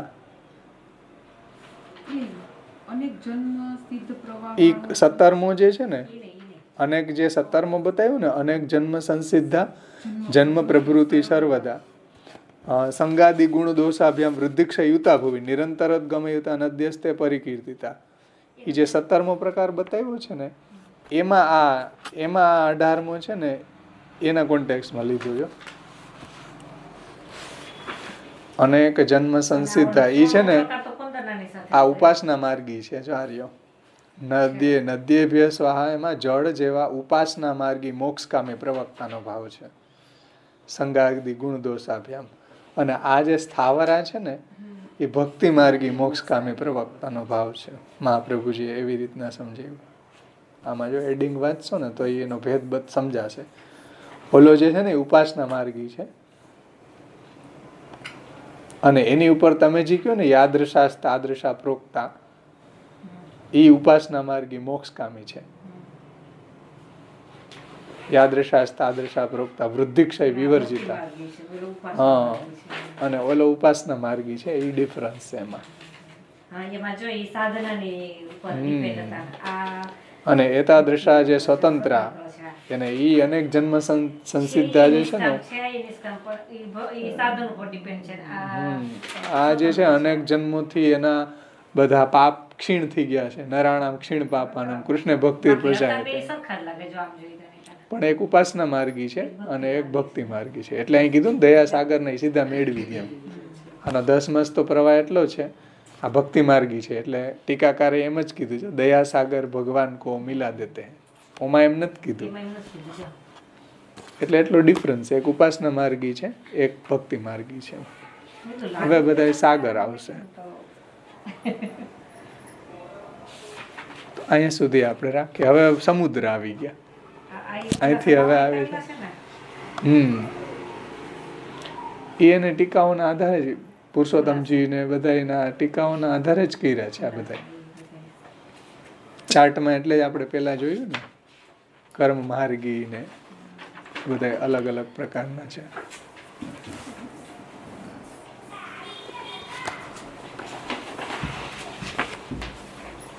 છે ભક્તિ માર્ગી પણ તો એને મોક્ષની કામના વાળા છે. જોઈએ ભગવાનની કામના વાળા નથી. હા, એમાં જોયો ને મોક્ષની કામના છે ને એટલે મર્યાદિક પ્રતિષ્ઠિતા સ્થાવરા સ્થિર નદી એવા કીધા છે.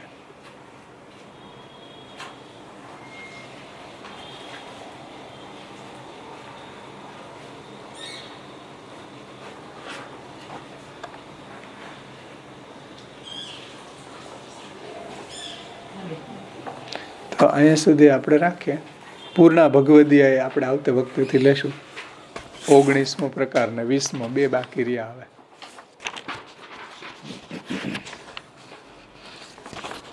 હવે સમુદ્રનું જલ આવશે અને સમુદ્રમાં એક ક્ષારાદ્યા ષટ પ્રકૃતિ, ખારો જલ, પછી દૂધનો સમુદ્ર, પછી ગન્ને કા સમુદ્ર એને શેરડીનો રસ, પછી ઘીનો, દૂધનો, શાસ્ત્રમાં આવા વર્ણિત છે. એમ એવા જે ભગવદીઓ છે, શેષ, વ્યાસ, અગ્નિ, મારુતિ અને હનુમાનજી, જળભરતજી, મૈત્રેયજી, એ બધાને અહીંયા એ રીતે સમજાવ્યા છે. એ બધા સમુદ્ર જેવા વક્તાઓ છે. એ આપણે આવતે વખતે લેશું. બહુ સુંદર કલ્યાણરાયજીએ બહુ સારી રીતે એની વિવેચના કરી છે. આજે આપણે જલભેદનું લેસન લેવાનું છે. ઘણા વખત ત્યાં બાકી છે, જમા થઈ ગયું છે. પછી તમને ટેન્શન થઈ જાય કે આટલું બધું ભેગું ન લેવો, એટલે આપણે આજે લઈ લઈએ. મારું લેવાનું, એમનું ન લેવાનું. એવું હતું.